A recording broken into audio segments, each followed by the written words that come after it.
7 o'clock. Good evening, everyone. Welcome to our May 19th City Council meeting. It is 7:01 p.m. Meeting is now in session. Any person wishing to address the City Council during oral communication must complete a speaker card that is provided at the entrance of the council chambers and submit the card to our Assistant City Clerk prior to commencement of oral communication. Speaker cards will not be accepted after oral communication has started. Tonight's invocation will be led by Chaplain Mozetta Howard from Murph Chapel, St. Paul, AME Church, and Councilman Wu will lead us in the Pledge of Allegiance. All rise.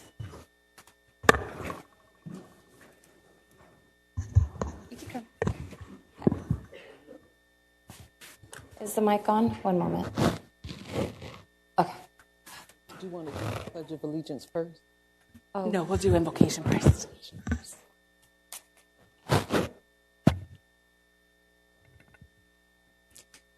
If you would, please pray with me. Dear Creator of the cosmos, the one who created the planets and stars and moons, the one who created humanity in your image, please hear now this prayer. Please make us aware of your presence. Please guide our intellect as decisions are discussed. Please help the council members and all the leaders make decisions in the best interest of everyone their decisions will affect, as they intend to do. We don't know the future. Please help the leaders be informed as best they can. Help the leaders be informed as best they can and help everyone who makes up the community give their input to best serve the community. The name of Covina comes from the word cove. A cove is considered to be a position of safety and protection. Please guard Covina and protect its citizens, West Covina, as you have already. We thank you for the protection that you have afforded already. By the many names you are known, amen.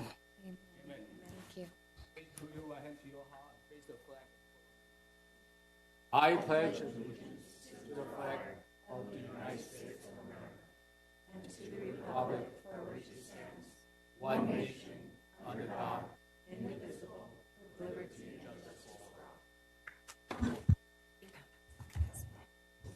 all. Thank you. Roll call, please. Good evening, Mayor. Councilmember Gutierrez. Here. Mayor Pro Tem Cantos. Here. Councilman Wu. Here. Mayor Lopez Beato.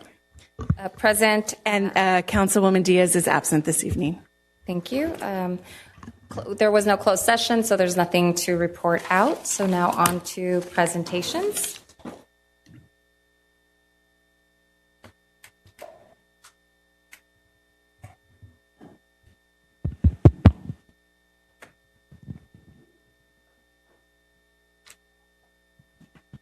I'd like to invite Chief Cortina to the front for the certificate recognizing the Police Unity Tour.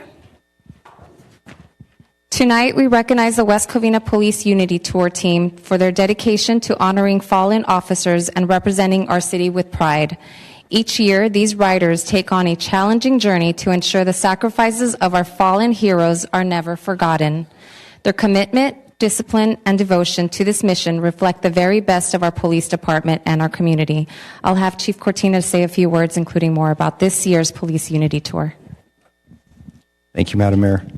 So this year, 3 of our department personnel rode in the Unity Tour, which was myself, Lieutenant Enrique Macias, and Sergeant Doug Weishadel. And what it is, and we also had 3 of our motor officers escort us throughout this event. And what it is, it's a 250-mile bicycle ride from Newark, New Jersey, all the way to Washington, D.C., which finishes in the National Law Enforcement Memorial in Washington, D.C. And we were met with the survivors of all the families that have unfortunately had their loved ones tragically killed in the line of duty. And so the whole purpose of this ride is to honor them and raise money for the surviving families. So each member that participated in this raised over $2,300, which covered the cost of us participating in this, and $1,300 each was donated into the Officer Memorial Fund for the survivors. Our chapter, the Southern California chapter, raised over $660,000 this year alone, which was provided to the families. So I'm very proud of all our personnel that took place in this event. This is the first time I've ever ridden in this, and I'm surprised I can still walk today. It was a very long bicycle ride. But it was for a good cause, and it was, as we're riding, we're thinking of the memory of those that gave the ultimate sacrifice. So for those of you that participated in helping us with fundraising, thank you very much. And we hope to continue this tradition for the many years to come. Thank you.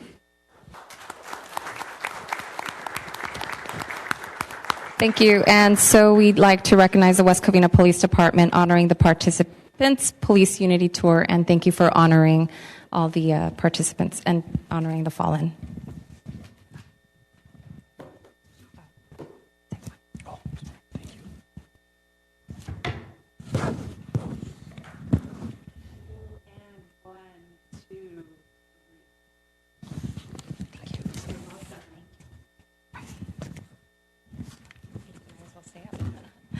Up next, we have the retirement presentation honoring Officer Jeff Mosley. I'd like to invite him to the front, and Chief Cortina can stay. Come on up. So tonight, we have the distinct honor of recognizing an individual whose dedication to public service has spanned more than 26 years. In December 2001, Officer Jeffrey Mosley joined the West Covina Police Department, beginning a chapter of service marked by unwavering professionalism, integrity, and a genuine commitment to the well-being of our community. As we honor his remarkable career and express our profound gratitude for his service, it is my privilege to invite our police chief to share a few words in recognition of Officer Mosley's extraordinary contributions. Thank you again, Madam Mayor. Just briefly, Jeff Mosley, I consider him a dear friend. We've worked patrol together when we were both young officers. We spent many years working on our SWAT team together. Been through a lot of many adventures together. Jeff is just, not only just an amazing police officer, but he's just an amazing person. A couple things, I'd like to share about Jeff. He worked with our patrol bureau. He worked with our homeless outreach team. He worked in the detective bureau. He's one of our top defensive tactics instructors. And most recently, he was a school resource officer. And the School Board of Education couldn't say enough great things about Jeff. They were just as heartbroken when he retired. I'm happy for him. It's bittersweet. But I'll miss him. We'll stay friends and still stay in contact. But Jeff is just such a great person. And on a personal note, Jeff's going to continue to serve in a different way. Jeff has a master's degree in theology, and he is an ordained minister, and he plans to continue his formal education and earn his PhD in theology and continue to serve in many other ways. And he's participated through his church in helping domestic violence victims, and I know he'll just continue to serve in many ways as he has throughout his entire career. I'm very proud of Jeff, and I'd like to, if it's okay, have him just say a few words and maybe introduce his family here. Thank you. That was very nice. Thank you. I'd like to introduce my wife over here, Tanya. We've been married for 32 years. So she's been with me through the ups and downs, through when I went to the police academy, through all my years here serving. And then my two youngest children are here too, Abby and Matthew. They're seated right here. It's been an honor and a privilege to serve the city of West Covina. City council members, thank you. It's been a privilege to serve under your leadership as well, under Tony's leadership, under the few chiefs that I've served. This department has always been at the forefront, and it continues to do so. And I wouldn't have been at this department for 2.5 decades if there wasn't something special about it. So I'm very happy to have worked for the city, to have worked for the citizens of the city, and I'll truly miss it for sure. Thank you. So 26 years is a lot, and thank you to your family who support. You've been there throughout his whole entire career, and 26 years you've seen a lot, been through a lot, and most recently, thank you for taking care of protecting our children at the schools. So we are honored to present this 26 years of our service for our community, and we have a special plaque here in recognizing. Mayor, you have a family together. Want a family come up and join? Sure, and I want to hear what the wife has to say. Thank you for your support. But go ahead. So I think you've been here for some of our retirements, but one of the best traditions is Officer Mosley has earned a City of West Covina street sign. Yay. Mosley Way. Tanya, would you like to say?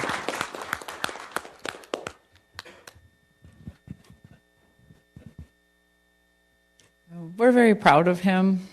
It's been sometimes a long 26 years, but he's always come home and done his best to be all he can be for us all the time. But thank you also to the department. They've been there for us for several things. We've had things happen in life because life happens, and the city and the department have always been behind him, and it's been an amazing family to be a part of. So thank you very much for that as well.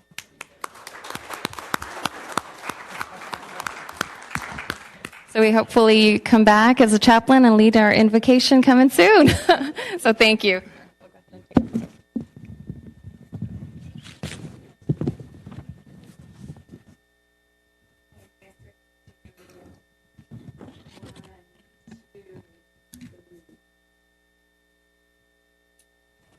Thank you. Congratulations on your retirement.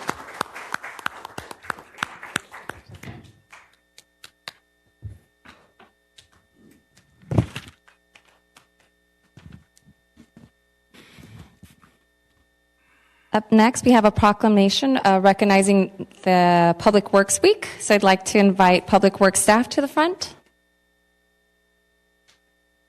This year's theme is Rooted in Service, Powered by Community. That's a great theme.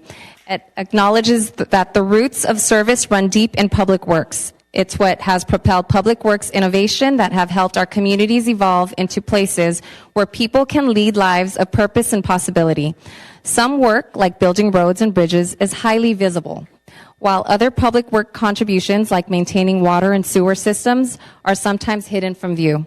Together, these efforts form the foundation of thriving communities, reminding us that every project, seen or unseen, powers the connection between service and the people it supports. Just wanted to also give a fun fact. I know sometimes residents reaches out to us and say, hey, this area is not clean, or this area is just horrible, and we have to say it's not our jurisdiction, it's Caltrans, and I'd like to thank Public Works sometimes for stepping in and assisting or taking care of that, because it takes a while. So Public Works does an amazing job. So here I'd like to say a few words. You want to go first? Go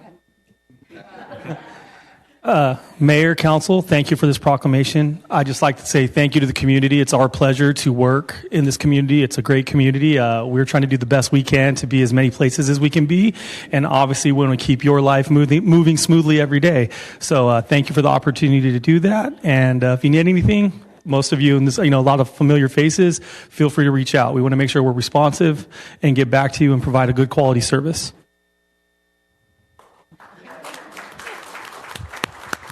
So on behalf of West Covina, we'd like to thank you once again and proclaim National Public Works Week. Thank you.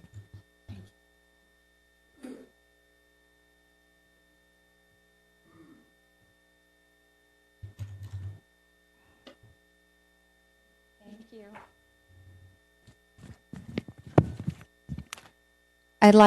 We have the proclamation recognizing Mental Health Awareness Month and certificate celebrating 55 years strong for La Cara. I'd like to invite Manuel Mora and Michelle Enfield to the front.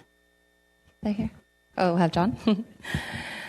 So as everybody knows, May is Mental Health Awareness Month, an annual founded by Mental Health America in 1949 to highlight the importance of mental well-being, educate the public, reduce stigma, and promote support for those affected by mental health conditions.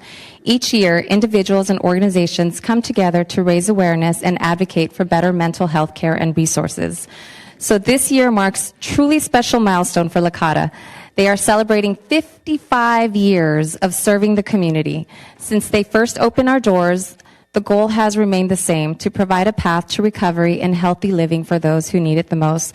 And I know since I've been here, bringing you on it's been a blessing. I know we have LASA, we have the homeless situation, we have a lot of things that are happening, and Licata has helped tremendously. Would you like to say a few words? Because it's both. We deal with mental issues, and you cover that beautifully. So go ahead. Who wants to go?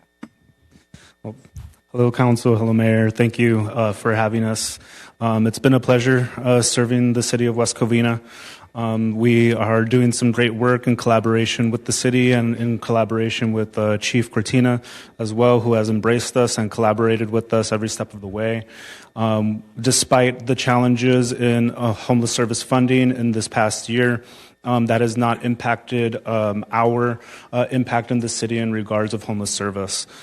So this is also is able to be done with the close collaboration with the city. The folks that we are working with, they come with complex challenges, and we are here to offer various different solutions to each of them. It's a case-by-case basis. No solution is cookie cutter. Everything has to be different for each individual case.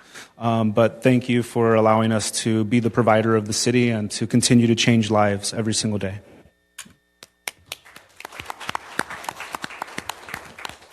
My name's John Luna. I'm the program coordinator here for our West Covina team, doing outreach Monday through Friday, 7 to 4. Me and my partner Johnny, we drive around the city looking to see who we can help, any individuals that are out there struggling with homelessness, mental health problems, substance use issues, and we try to link them to shelter, drug treatment programs, DMH or other mental health providers, to see what we can do to get them in a better situation and get them on the path to some kind of security and safety and, have a more, structured and fruitful life for themselves. Sometimes people, they just need a little help. And that's what we do. That's what we're here. We're here to go and meet with the community and the members of the community that are out there unhoused and try to, provide them a little bit of hope.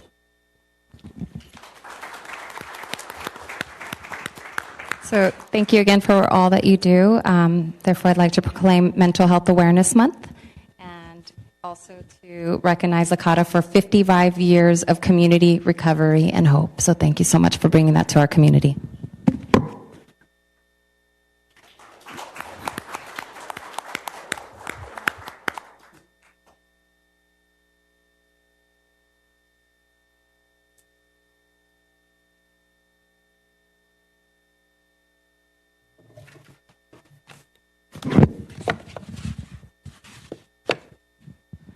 Up next, I'd like to invite Karen Ogawa to the front, recognizing Asian American and Pacific Islander Month.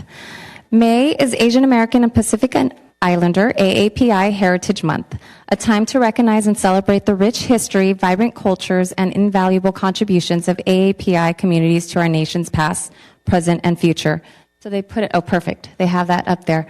So as you can see, the logo colors and floral elements reflect the diversity with AAPI cultures.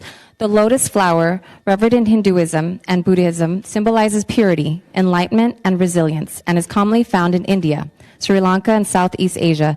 Cherry blossoms, celebrated across Asia, particularly in Japan, represent the fleeting beauty of life and are cherished cultural symbol. Plumeras, considered sacred in part of Southeast Asia, symbolizes new beginnings and are often used to make leis throughout the Pacific Islands, including Tahiti, Fiji, Samoa, Hawaii, New Zealand, Tonga, and the Cook Islands. Together, these symbols honor the depth and diversity of the AAPI experience. And I know we've attended the Japanese festival, the cherry blossom, different community events, and I know you are a leader in a lot of those organizations, that you are there hands-on, you give community volunteer, and thank you for taking this, and a few words from you. Honorable Mayor, council members, thank you so very much. It's such an honor to be here to accept this proclamation. I'm a third-generation Japanese American, and also I'm a West Covina employee. So it is quite an honor, and thank you for this recognition. So here is Proclamation Asian American, Native Hawaiian, and Pacific Islander Heritage Month. Great, thank you.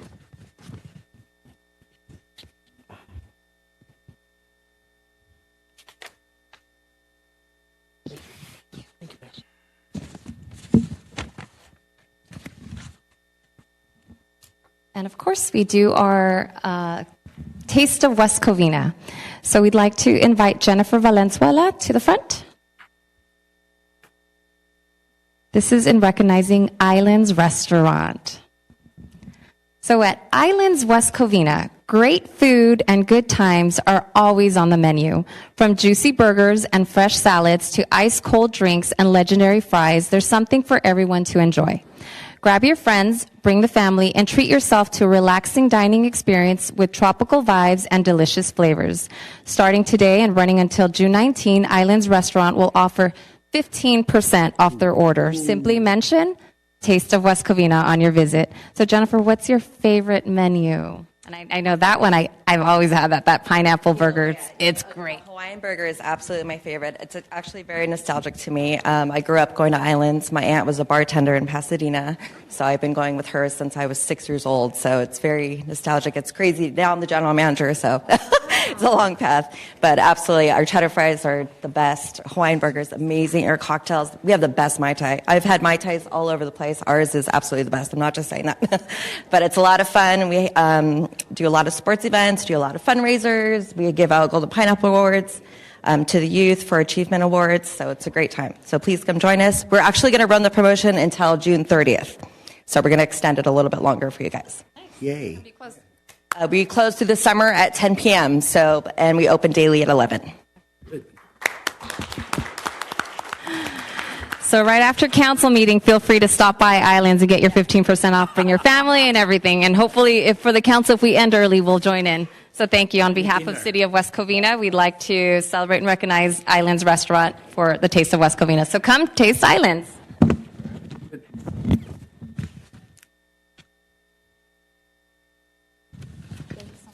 you. I appreciate it. Thank you.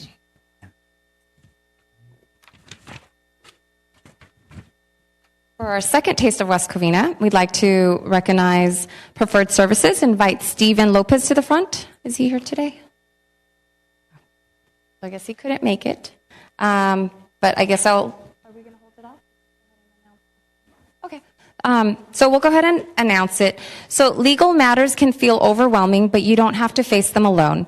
At Preferred Service Legal Service West Covina, they're dedicated to providing professional, dependable, and compassionate legal support when you need it the most.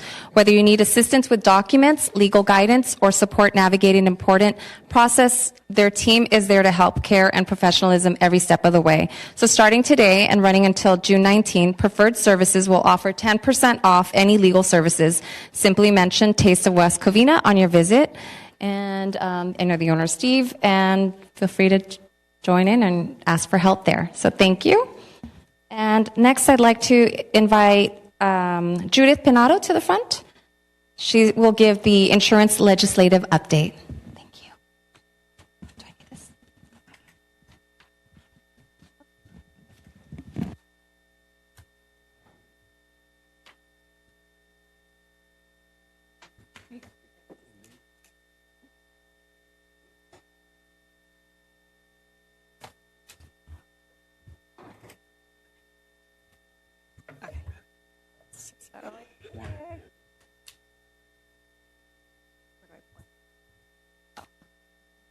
Like when the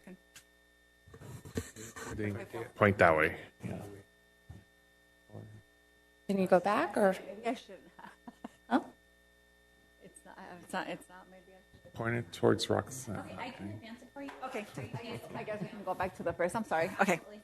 All right.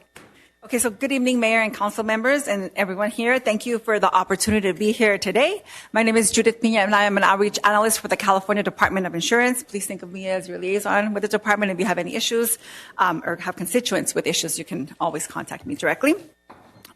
So insurance, we know, is not a fun topic. It's not an exciting topic, but right now it is one of the most important issues affecting our communities, right? It affects our homeowners, small businesses, commercial property owners, and even real estate transactions, right? Because we can't get a loan if we don't have insurance. So today I'm going to talk briefly about what's happening in the insurance market, what reforms are in place, and how these changes affect our communities. California insurance market has been, next slide. Can we go back one more? Okay. So, thank you. So, insurance market has been under pressure. We are seeing more severe wildfires, frequent natural disasters. Also, rebuilding costs have gone up, right? Inflation on materials and labor, and also the rise of reinsurance costs. So, reinsurance is the insurance that insurance companies buy to protect their policies. And when disasters increase globally, those costs go up as well. So, and because of all of this, some companies have stopped writing new policies, others have reduced coverage, and of course, raised rates. At the same time, the FAIR plan has grown significantly. Even though it was meant to be temporary, we think of the FAIR plan as the last resort, and it's become the only for many, the first and only for many. And so the key question at the department has been, how do we stabilize the insurance market in California? So there are a few efforts in place. One is the safer, next slide, please. Okay, so one is the Safer from Wildfires. So this right here, the Safer from Wildfires, requires insurers to offer discounts for wildfire safety actions that homeowners take. This includes like building a defensible space around your dwelling, having a fire-resistant roof, and inverter-resistant vents, and even double pane windows, things like that. So if you reduce your risk, if homeowners reduce the risk, their premium should reflect that. Your insurance carrier should give you a discount. But insurers also needed better tools to predict future risk, and that's where the sustainable insurance strategy comes in. So the sustainable insurance strategy allows insurers to use forward-looking catastrophe models when writing their policies to evaluate risk. So California was the only major state that did not allow insurers to use catastrophe modeling. So this will help them predict future risk, not just rely on past data. We know that historical data does not reflect current or future risk. So if insurers use these tools, they must also write more policies in high-risk areas. The goal is to bring insurers back into the market and increase options for consumers. And I'm going to really briefly, so insurance companies that committed to writing more policies in high fire risk areas are Mercury, CSAA, Farmers, which was just approved, USAA, Pacific Specialty, California Casualty, and AAA. So those are insurers under the sustainable insurance strategy who have committed to writing more policies in high fire risk areas, increasing options for consumers. So we talk about mitigating your home. We know that replacing a roof does not come cheap. We know that replacing windows does not come cheap, especially for folks on fixed incomes. And that's where the home grant program comes in. It's Assembly Bill 888. And this program provides grants to low-income homeowners in high fire risk areas. Okay, so the grants help pay for defensible space, like mentioned, like replacing a roof, replacing your windows, building defensible space, and those kind of things. So for preparing for disaster is only part of the solution. We also want to make sure that recovery after a disaster works. Next slide, please. So we've learned from wildfire recovery, from feedback from wildfire survivors, and our investigation into insurance complaints. Our goal is simple. We want people to make a full recovery into insurance after a disaster, not a partial one. A big concern with that is smoke damage. About half of wildfire complaints involve smoke damage. And there is no clear public standards when it comes to smoke damage. Through our investigation, we have recovered over $23 billion for consumers, and about $50 million of that was related to smoke damage. So we think homeowners should not be left arguing whether their home is safe to live in. So we've also seen issues with coverage gaps, and policy clarity. So families have run out of temporary housing coverage. Replacement costs can also be underestimated, and claims can just simply take too long to handle. So we are pushing for reforms that help speed up the claim process. We want insurance companies to plan ahead for disasters so that they're better prepared, and we want stronger coverage for consumers. So that brings us to the FAIR Plan, right? The FAIR Plan was meant as a temporary last resort for many, and as mentioned, has been it's very low coverage. It only covers fire for high cost. So the FAIR Plan has grown significantly, and the challenges that we see with the FAIR Plan have been limited coverage and the claims handling process. The commissioner actually took action against the FAIR Plan for denying smoke damage claims related with these recent fires. So we want to focus on improving oversight when it comes to the FAIR Plan. We want to expand coverage, and the goal is to transition folks back into the traditional market. We wanted to populate the FAIR Plan. And so because of all of these challenges, the commissioner has sponsored legislation that has been introduced to improve recovery and strengthen protection. Yes. So one bill that directly addresses that is the smoke damage. It's Assembly Bill 1795. Next slide, please. So this is Assembly Bill 1795, introduced by Mike Gibson. This addresses one of the biggest complaint areas, which is smoke damage. Smoke damage claims are complicated because historically there have not been clear public health standards when it comes to smoke damage.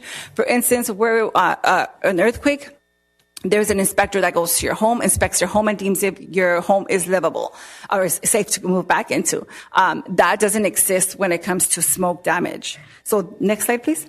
So this bill will create science-based standards. It establishes clear guidelines for testing and restoration. We know that smoke damage is an insurance issue, but it's also a public issue. It could be a public health crisis. Again, homeowners should not have to worry over whether their home is safe to live in. Next slide, please.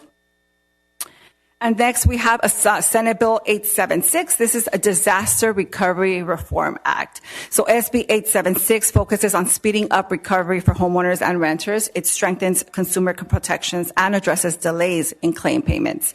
Next slide, please. This requires insurers to have a disaster recovery plan.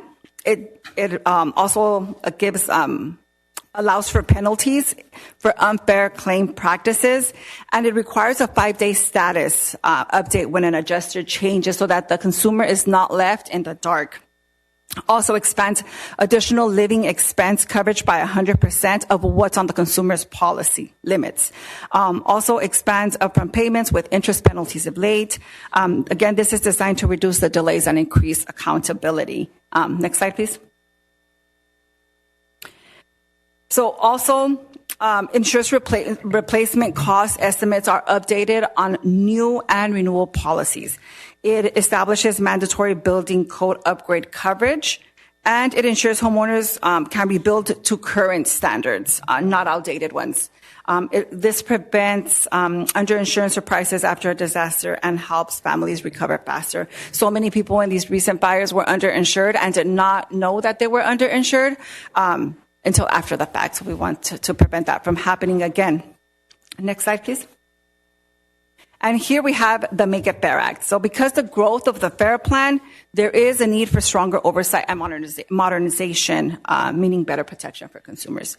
This bill here will strengthen oversight and accountability. AB 1680 also will require the FAIR Plan to follow commissioners' recommendations, and also requires operational improvements to handle claims faster. Next slide, please. Okay, so this will expand coverage options and allow penalties for violations. The goal is not to grow the FAIR Plan. We want to stabilize the FAIR Plan and, again, transition people back into the regular market. Next slide, please. If you're interested in getting more information or want to support any of these bills, you can do so by scanning this QR code. Insurance is more than policies. It's about economic stability. We know that when insurance works, homeowners rebuild, business invest, and communities can recover. So we do welcome the city's partnership in moving these efforts forward. We do encourage your engagement and support in strengthening consumer protections and helping stabilize the insurance market. Market. Next slide, please. So here, this is a program, aside from the bills, this is our California low-cost auto insurance that I want to share. So this is a program, it's a state-sponsored program. It's only what the state requires. It's low-cost auto insurance. It's just liability. But it is, it's depending on what county you live in, it could be as little as $200 a year. You do have to have a clean record, and your car does have to be valued at $25,000 or less. But it's a great resource for folks who need it and helps folks stay insured on the road. Next slide, please. So this is our consumer alerts. If you want to stay informed when the grant that I mentioned goes out, anything going on with insurance, any updates, any new regulations taking place when it comes to insurance and all lines of insurance, because we do regulate all lines of insurance, home insurance, car insurance, pet insurance, are all regulated through our department. Want to report fraud is also with our department. Forgot to mention that. You can do so by signing up to receive our consumer alerts. Next slide, please. So our department also sponsors statewide education series. The next one that we have coming up is in June. It's going to be focused on residential insurance. You'll have specialists online. You could submit questions when you sign up for the webinar. The next one we have is in August, and it's going to be health insurance, what our department covers, what it does not. A lot of folks are not aware what the Department of Insurance covers and what is handled by other agencies. So this is, and then the next one we have in October is going to focus on business insurance. Next slide, please. So if you have any constituents, anybody wants to contact our department, are having issues with their insurance, want to report fraud, wants questions answered, you can do so by contacting our department at our 1-800 number, 927-4357. It's 927-HELP, if that makes it easier. You could go online. You could also do that online. Thank you again for your time, and if you have any questions, I'm happy to. Sure. Before I proceed, thank you for being here. Actually, a few months I had requested a council request to look into the insurance because a lot of the insurance are pulling out of California. Mm-hmm. And they said there's like one insurance who's pulling out of 3 states out of the whole U.S. because we're considered high risk. Mm-hmm. So 1, they're going out. 2, the insurance has skyrocketed, like doubled, like cars, premiums, everything. I'd like to know what can be done about that. And 3, there's a lot that is not driving with insurance. So when I see like, if you had a bad record in past 3 years, they're going out there and not driving. So what are they doing about all this? And and just there's also insurance that are not taking new policy, so they're just capping it. So these were the issues I know some residents had mentioned. I personally experienced that, and just it's been way over. So if you can kindly share that, and thank you for this. Residents can feel free to email and send, but we'd like to know those. So this has been an ongoing issue. So under the sustainable insurance strategy, with allowing insurers to use catastrophe modeling so they can better predict future risk. So insurers, they committed to coming back into the state of California. So the companies that I mentioned have filed and have been approved to write new policies in the state of California, especially in high fire risk areas. And those companies are Mercury, Farmers was just approved. CSAA, AAA is also one of them. Pacific Specialty and California Casualty. So these companies are insurance companies that have filed and been approved and committed to writing new policies in those high fire risk areas. And are they affordable because they quadrupled, tripled? I don't know. That depends on that. Okay. Councilman Wu? Yeah, thank you, Mayor. Okay, and I've been a homeowner almost 40 years in West Covina. Okay, and I never see such a horrible situation. Try to get insurance. Okay, just for example, I have no claim for the last 30, 40 years, and my homeowner insurance went up 30%. Okay, and also, okay, my property, okay, in Temple City, it went up 40% without any claim for previous 15 years. And they either you take it or leave it. And yes, I shop around, and a couple of insurance companies you mentioned about, they're not going to accept new applicant. Okay, if you square footage or you have a dog, and they give you a lot of red tape, you have a hoo-hop and jump over, it's almost impossible. Just they want to share with you what is the reality, okay, in the community when you shop around. They compete. So in the Council of Government, I think your colleague came to did a presentation, and my suggestion is, why can't you open it up for more of insurance come to California to do a competition? Currently, you only have 6 or 7 major, okay, and they, okay, basically, and then just monopolize, okay, our market, and that's how currently we have all this mess, and the people really have a hard time.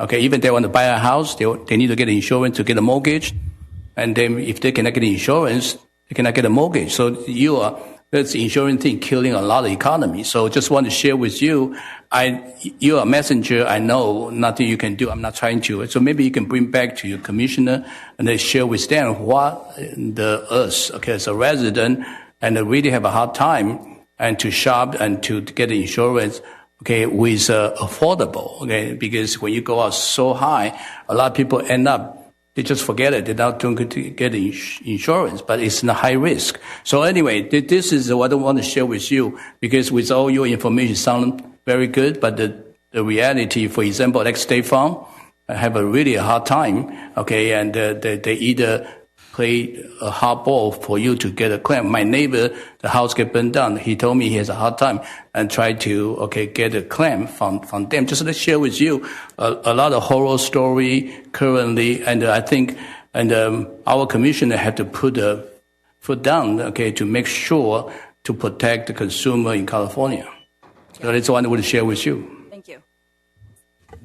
So any solution, okay, or share with the commissioner, see, can you open up the market for any other insurance come to California and then reduce the regulation? Hopefully, in that way, have more company come to compete. We would love to have you back to bring back good news for the community because it affects all the residents. I could go into detail, but it'll be like a 30-minute hour presentation. Yeah, okay, yeah, For next one, we could always bring you back. Okay. But Mayor Pro Tem Santos? Thank you. Really appreciate you for your presentation. I was wondering if you could further elaborate on initiatives by your department and under Commissioner Lara's leadership to mitigate risk in the communities through initiatives to educate the population so as to facilitate lower insurance premiums. Let's say, for example, it'd be interesting to learn about what your department's assessment is of how high risk or low risk we are here in West Covina, and then what is it that we should do to take specific steps within our individual residents to mitigate those risks so that it could result in lower insurance premiums. Can you talk further about what existing initiatives could assist us in that way? So that we do encourage folks to mitigate your home to the surroundings. If you take certain steps to clear out your home, by law, your insurance carrier is supposed to give you a discount. Now, I'm not going to say 4% or what. That depends totally on the insurance carrier. If you are not receiving those discounts, I do encourage folks to contact our department. Also, the sustainable insurance strategy that I just mentioned. So you're speaking of letting insurance companies back in, but we do have to vet them and make sure that they are financially stable to cover the risk in California.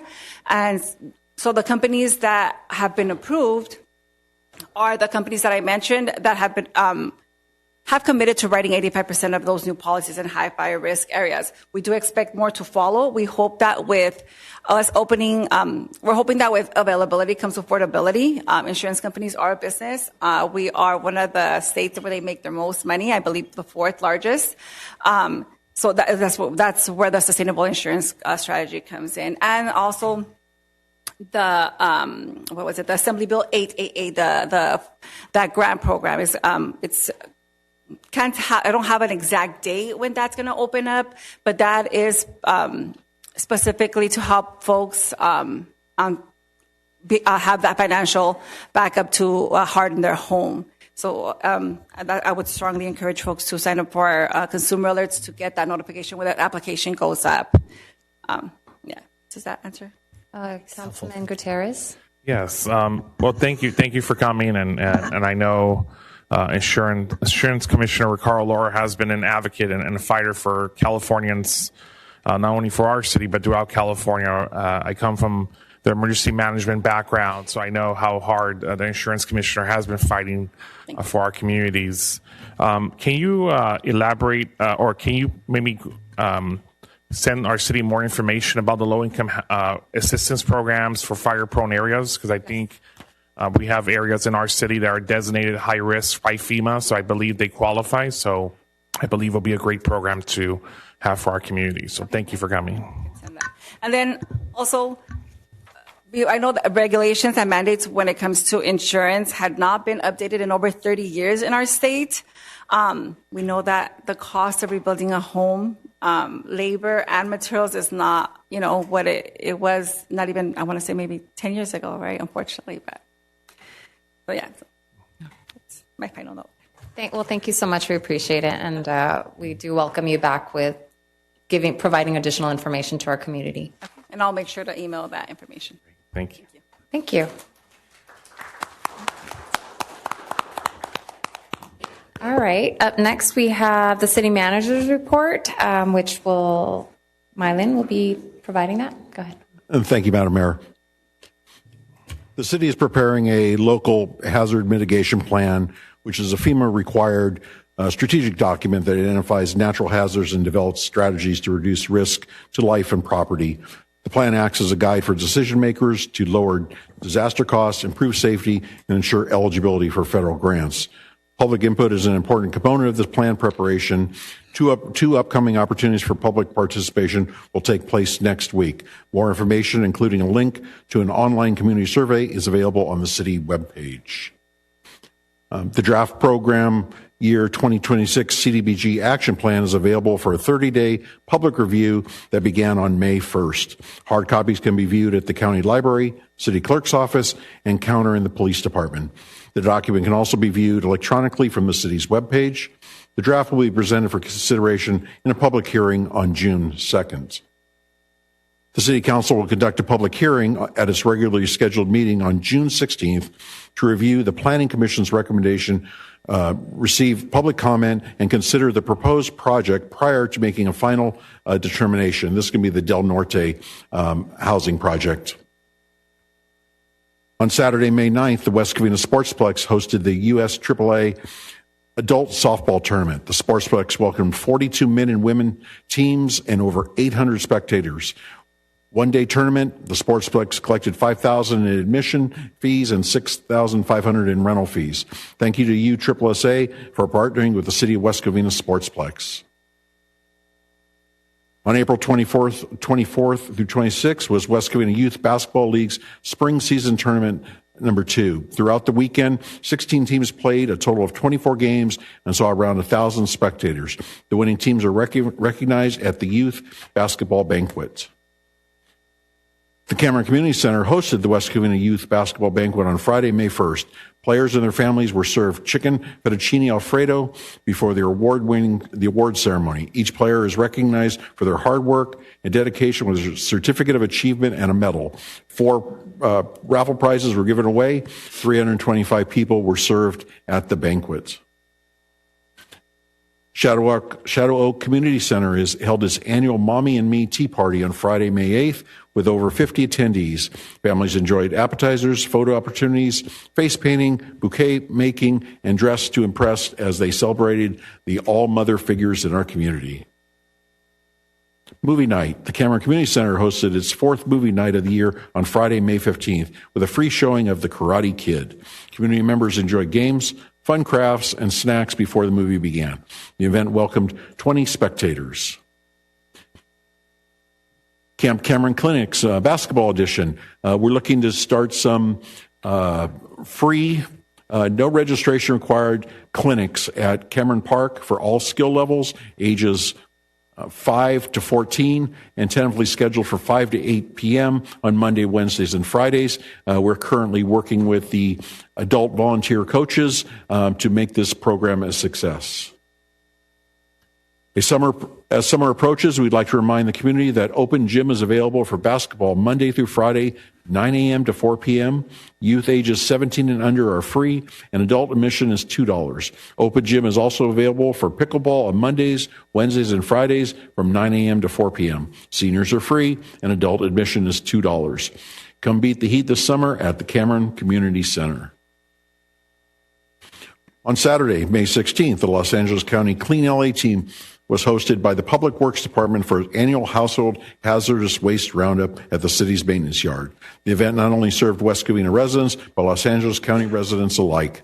These efforts in recycling household hazardous waste help keep West Covina safe and beautiful.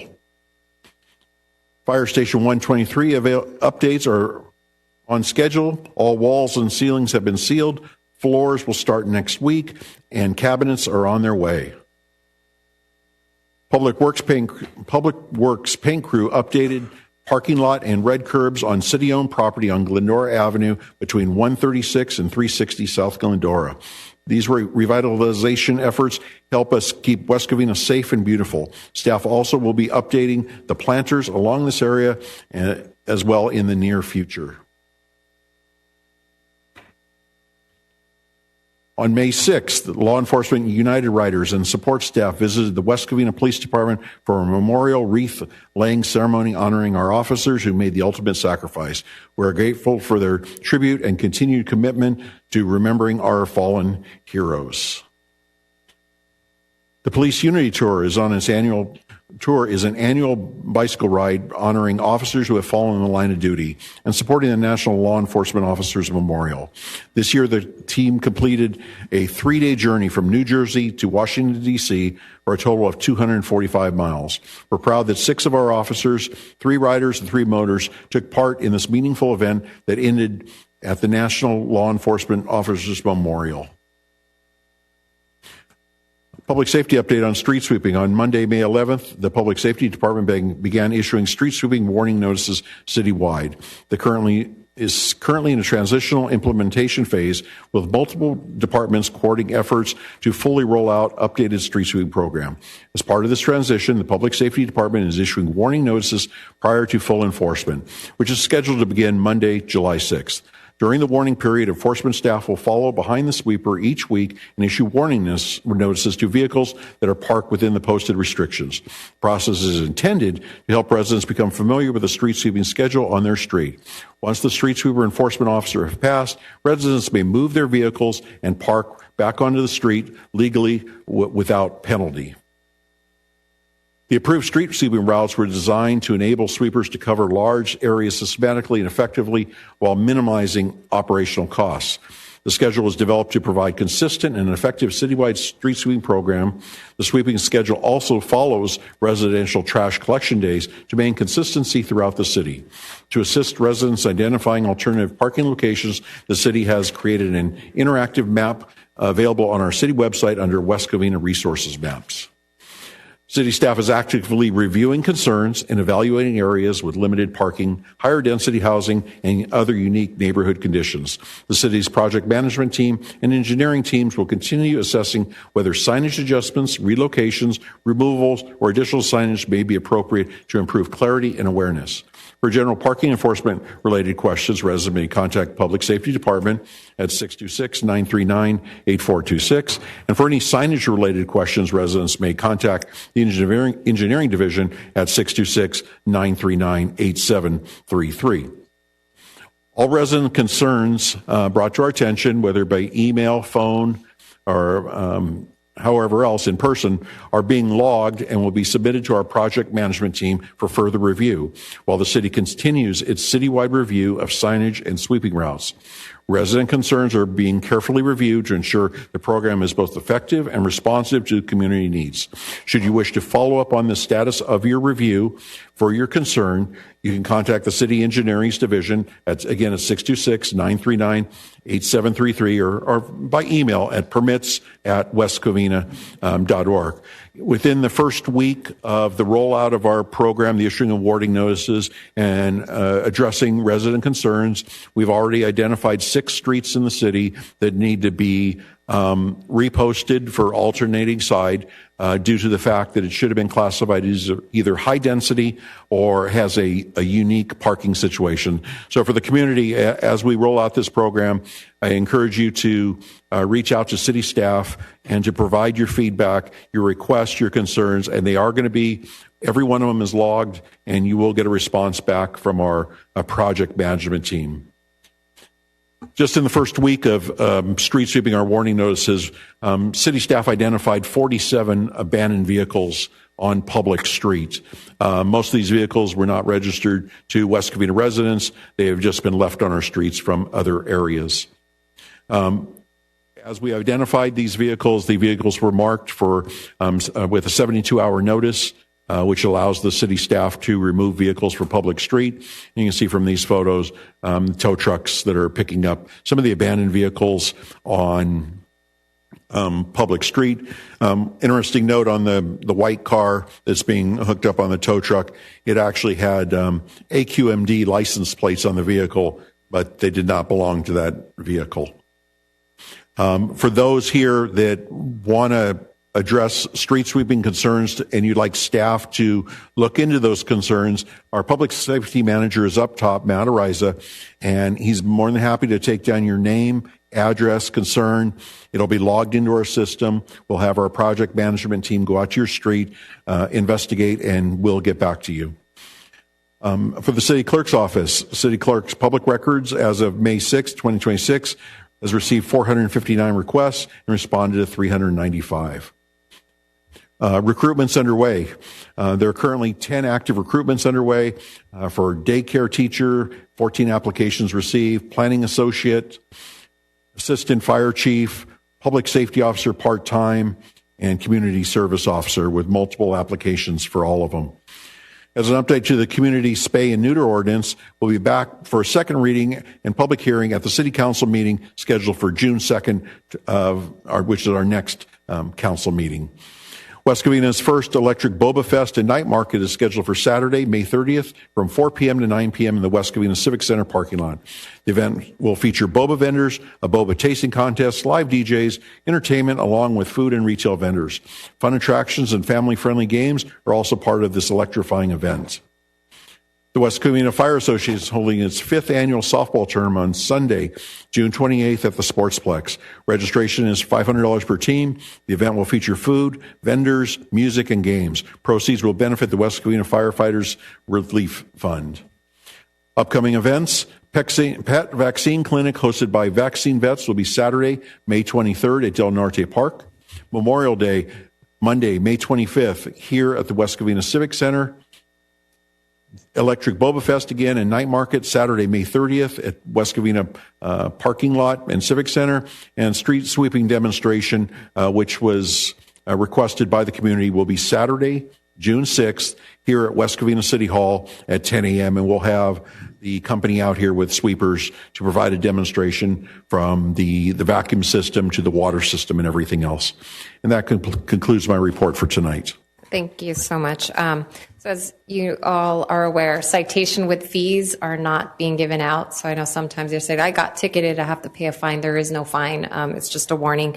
And if you do reach out, please include your email address. But as Mylin had mentioned, if more than welcome to discuss with Matt up there.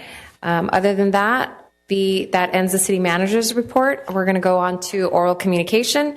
Comments are, did you have a question? I just had a quick question for the acting city manager, just one. Mr. Acting City Manager, I was just wondering, I realize that there are individual situations that will be addressed, but what will be the approach for situations in which people have caregivers who are needing to park on the street on the day that the street sweeper happens to come by? What is to be done to support residents with disabilities in such circumstances?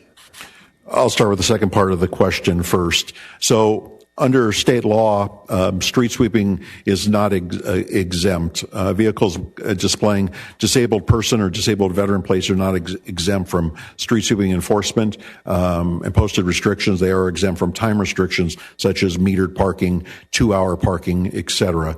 So that's already been vetted through the courts. It's already part of state law.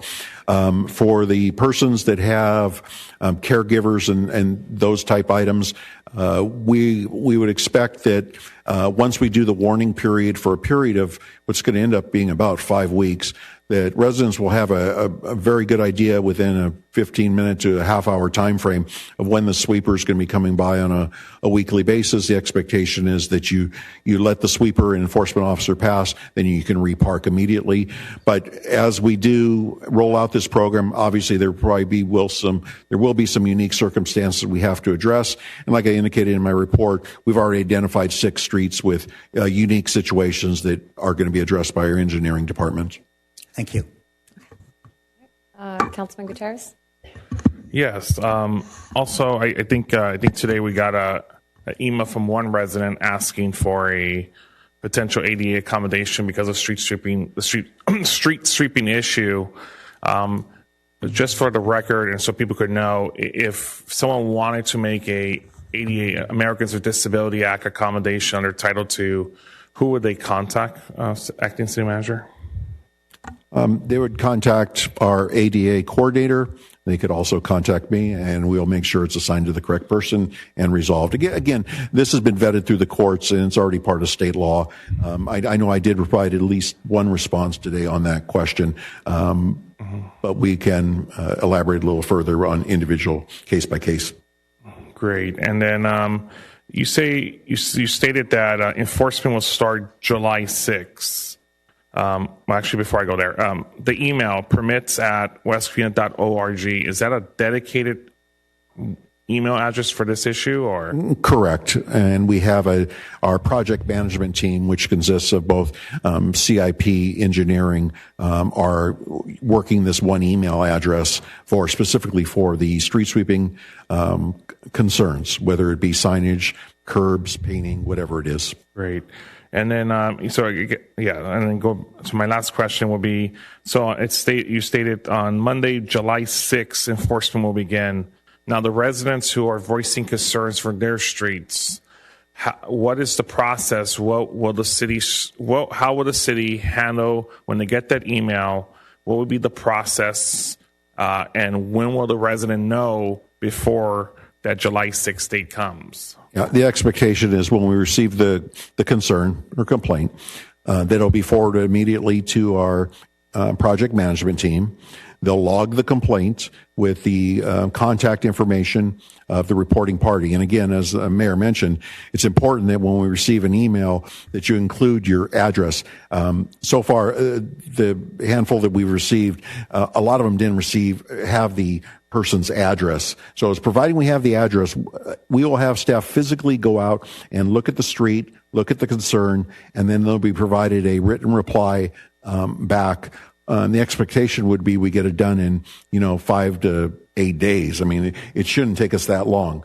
We haven't had that many concerns yet, but as we roll out the program, we will address the concerns. And the feedback so far from the community as the officers are driving the streets, a lot of positive feedback. But again, you still get people that have individual and unique concerns, and some of them are very valid, and we are addressing those.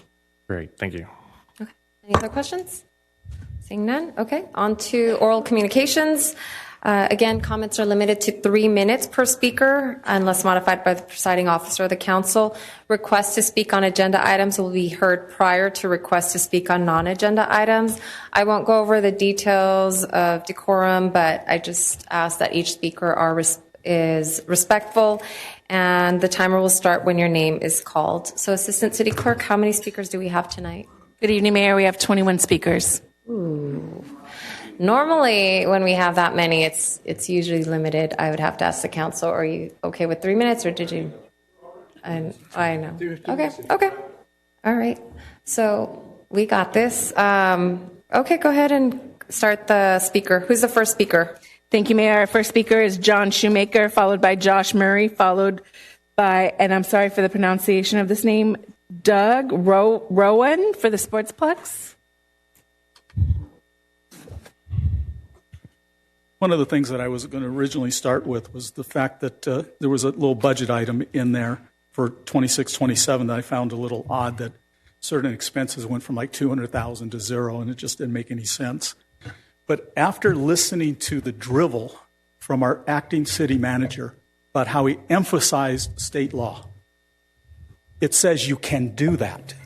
You can ticket people. You don't have to give them exceptions and things like that.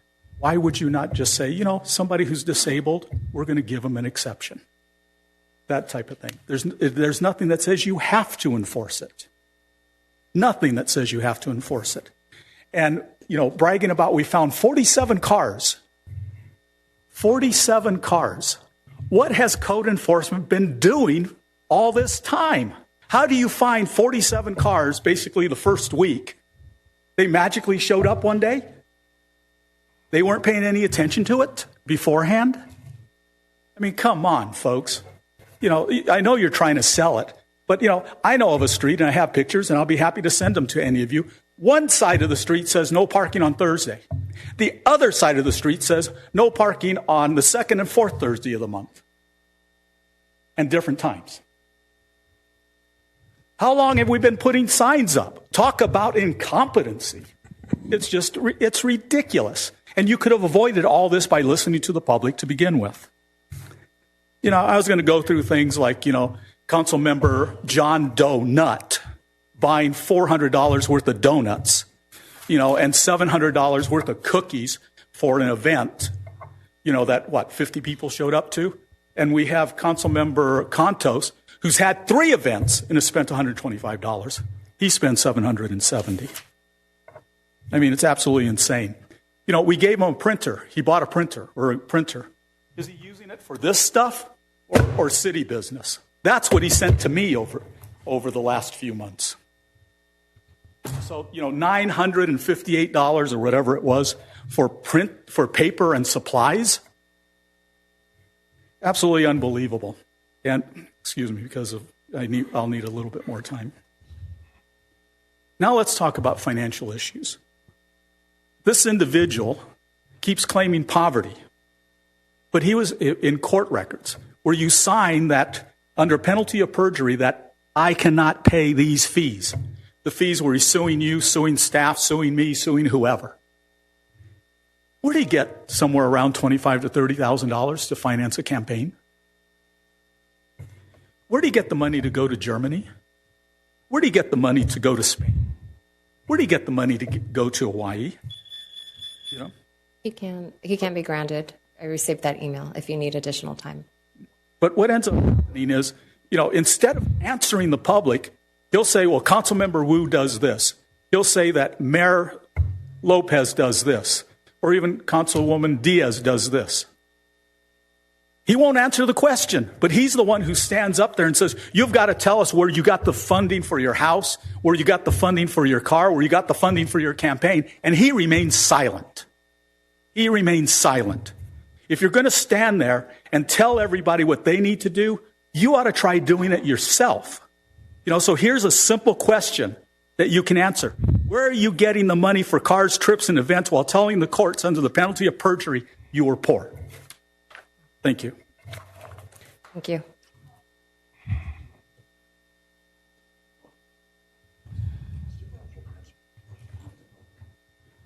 Josh Murray, followed by Doug Rowan, followed by Mario Moet. And just to let everybody know, I know when everybody comes up, we normally don't say anything until the very end, and the city manager will address all the issues. And so it's not a dialogue between here. So you have your full 3 minutes. Okay, go ahead. Hello, good evening, Mayor, members of the council. I'm Josh Murray. I'm here on behalf of West Covina Library. I'd like to invite children ages 5 to 12 and their parent or caregiver to join us tomorrow, Wednesday, May 20th, from 3:30 to 4:30 p.m. for Easy Optical Illusion Art. Children will learn about optical illusions and then create their very own optical illusion art to amaze their family and friends. Attendance is limited and registrations available on our website, lacountylibrary.org. Also on the same day, Wednesday, May 20th, from 4 to 5 p.m., teens are invited to learn about etiquette in our Adult 101 class.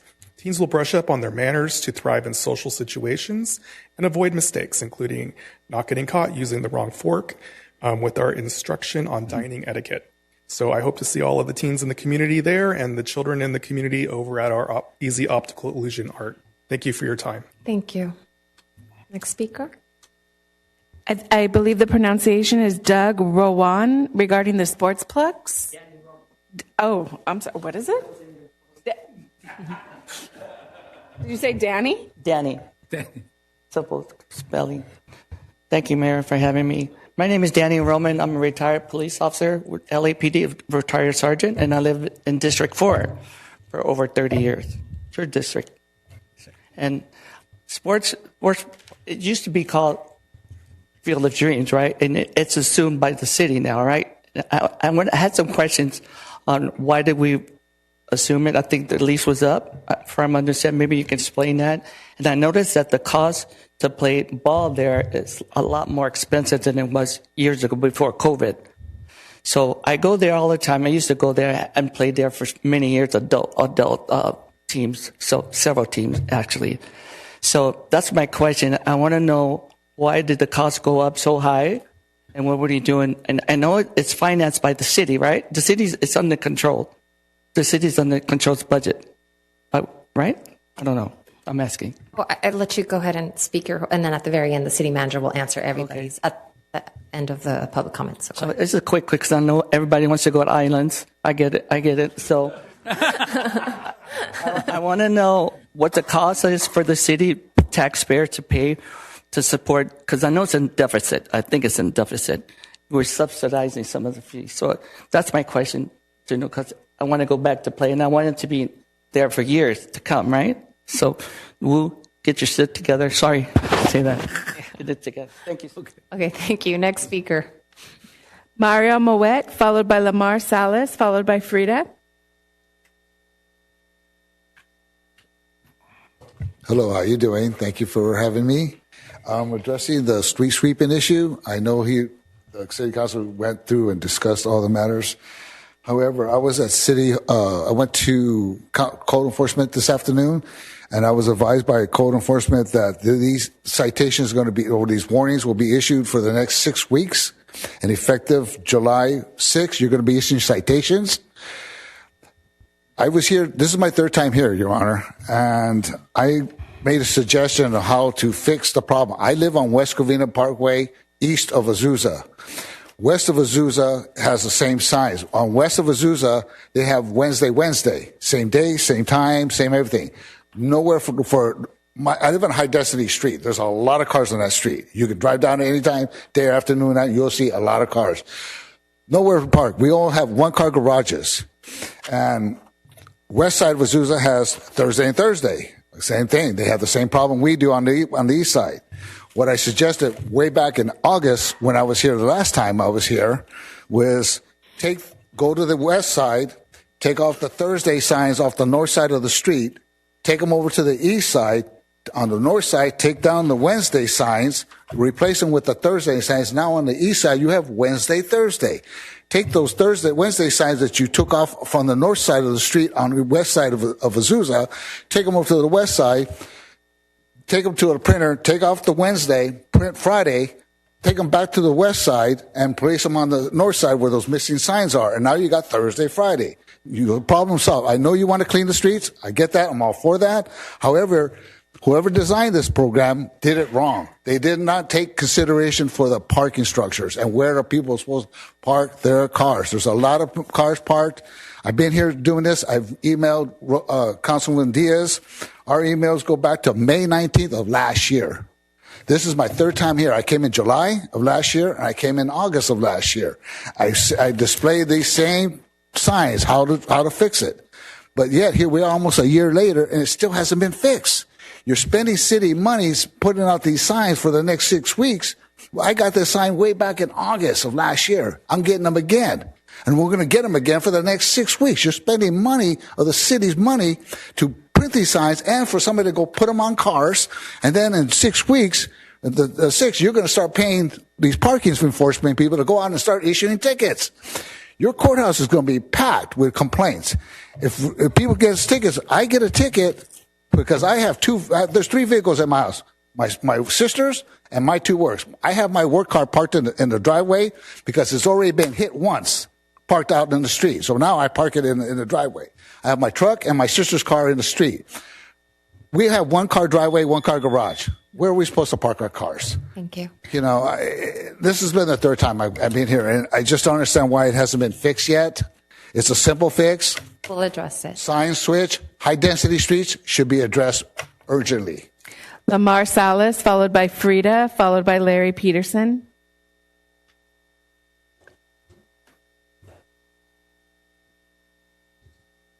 Lamar Salas. Yes, thank you. I'm here because of the. Can you put the mic down so we could hear you? The residents could hear you. I'm here because of the street cleaning. I live on Azusa, and both sides of the street, it says we can't park on Thursday. We have 4 cars. We don't have no garage. So where are we supposed to park? We have a handicapped mom, and usually her appointments are on Thursday, too. So that was my issue. Thank you. Okay.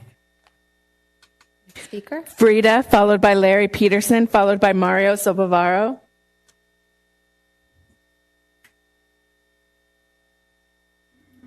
Hello. I'm here also regarding the street sweeping. I live on Azusa, and no parking on Thursday. We have 4 vehicles, no driveway. And all people that live on Azusa on that street, we don't have driveways. We only have 1-car garage, and there's 4 vehicles. And my concern also is, where do we park? And also, we have elderly people with us. And if they're saying we can't park in the area, how are they supposed to walk? You know, my mom's 90 years old. And where are we supposed to park and have her walk? That's my concern. Thank you. Larry Peterson, followed by Mario Sobavaro, followed by Jerry Patras.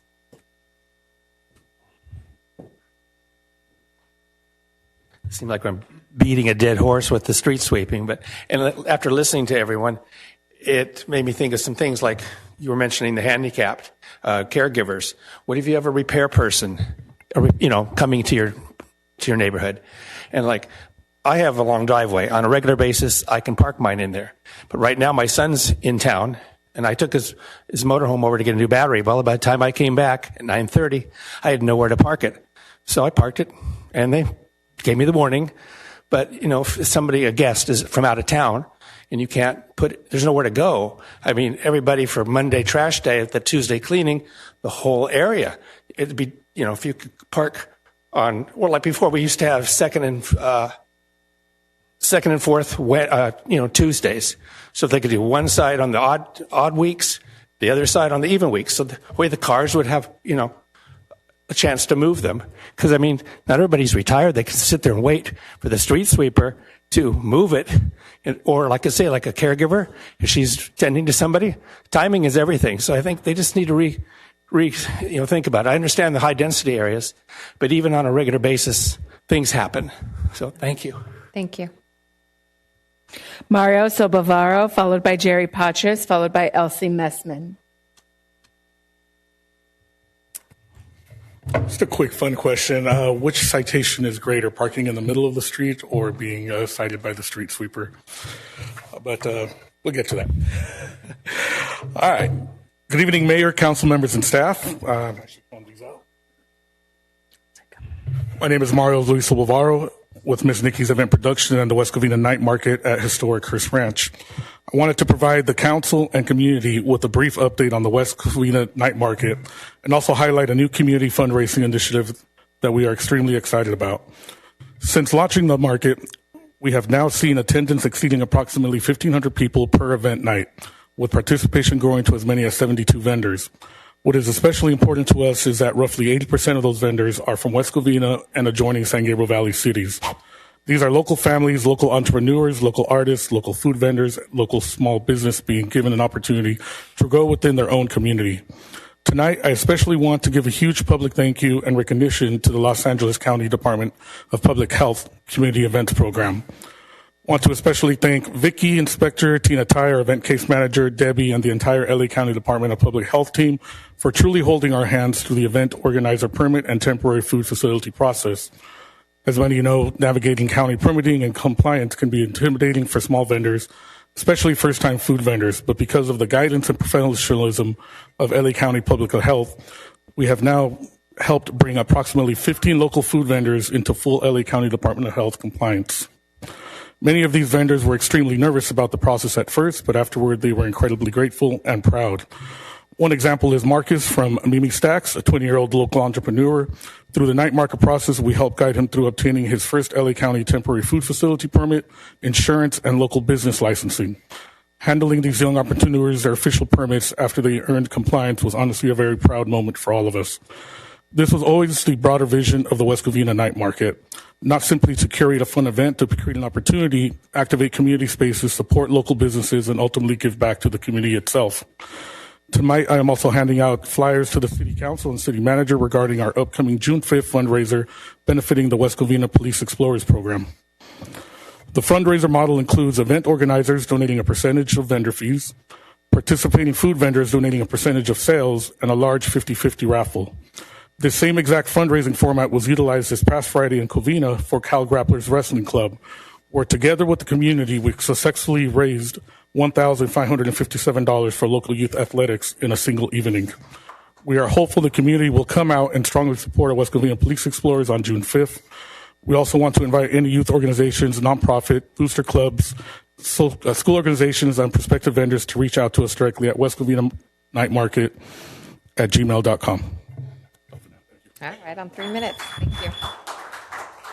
Jerry Patches, followed by Elsie Messman, followed by Steve Goffrin. Good evening, Council. I have questions regarding the street sweeping program that I've been wondering about since the weekly program rolled out. The street sweeper goes by my house at pretty much the same time each Tuesday. About 20 to 30 minutes later, it goes down the opposite side of the street. I count that as 2 trips down my street. The April 7th staff report for Agenda Item 5 discusses alternate side of the street sweeping options in terms of cost, the need for additional street sweepers, additional staffing, additional equipment, the purchase and installation of additional signs, etc., etc., etc. I understand those points. The staff report also states alternate days would increase the street miles to be serviced. How? We're not adding streets to the city. The staff report also states an alternate side or alternate day sweeping program increases vehicle miles traveled, fuel usage, emissions, equipment wear, and wear on city streets. How? Whether the street sweeper goes down my street twice in one day or once one day and once the following day, it still is 2 trips down the same street. According to the staff report, one side street sweeping, alternate side sweeping would increase costs by 75% because it calls for increasing the 4 sweepers currently used to 7 sweepers. I understand a tiny increase, but this is a large increase that just doesn't make sense and is one of the reasons why you didn't approve changing the program. Please explain how that increase is calculated, and in the future, please do a feasibility study before you implement a program, do a cost analysis before you implement a program, and listen to what the residents say at these workshops. Everything we said was just disregarded. Thank you. Elsie Messman, followed by Steve G., followed by Douglas 4.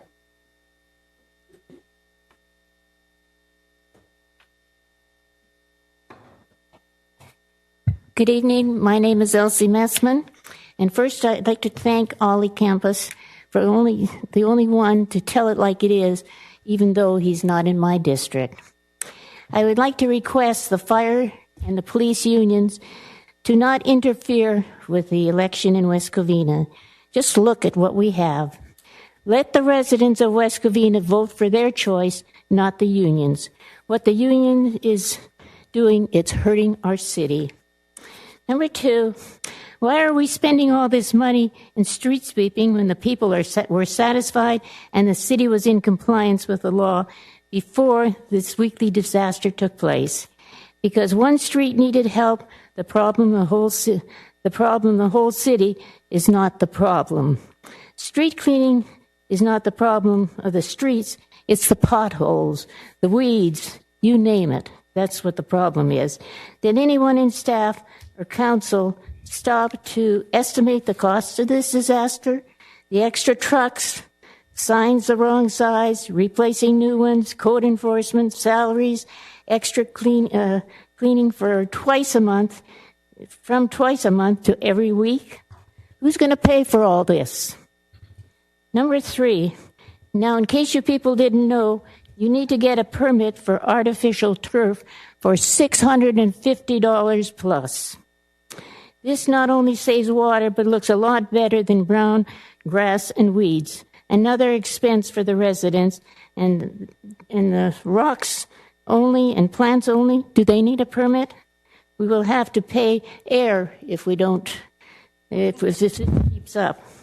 The health department agreement was signed 5 years ago. That's 5 years of wasted money by the city that was not necessary. The home of the 2 people that lives were taken were not the lives that was not registered. They were not registered with the LA Health Department, is why they never showed up. Did anyone ever check, or did they listen to one person? Thousands of dollars wasted. This needs to stop, because no other cities seem to be interested. Kingwu, your district is the worst in the city. You are busy selling city property to notice it. Is this not a conflict of interest, the attorney? Thank you.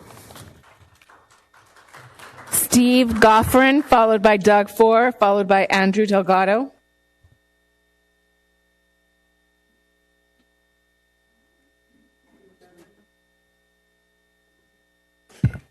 It's actually Steve Jeffreyon.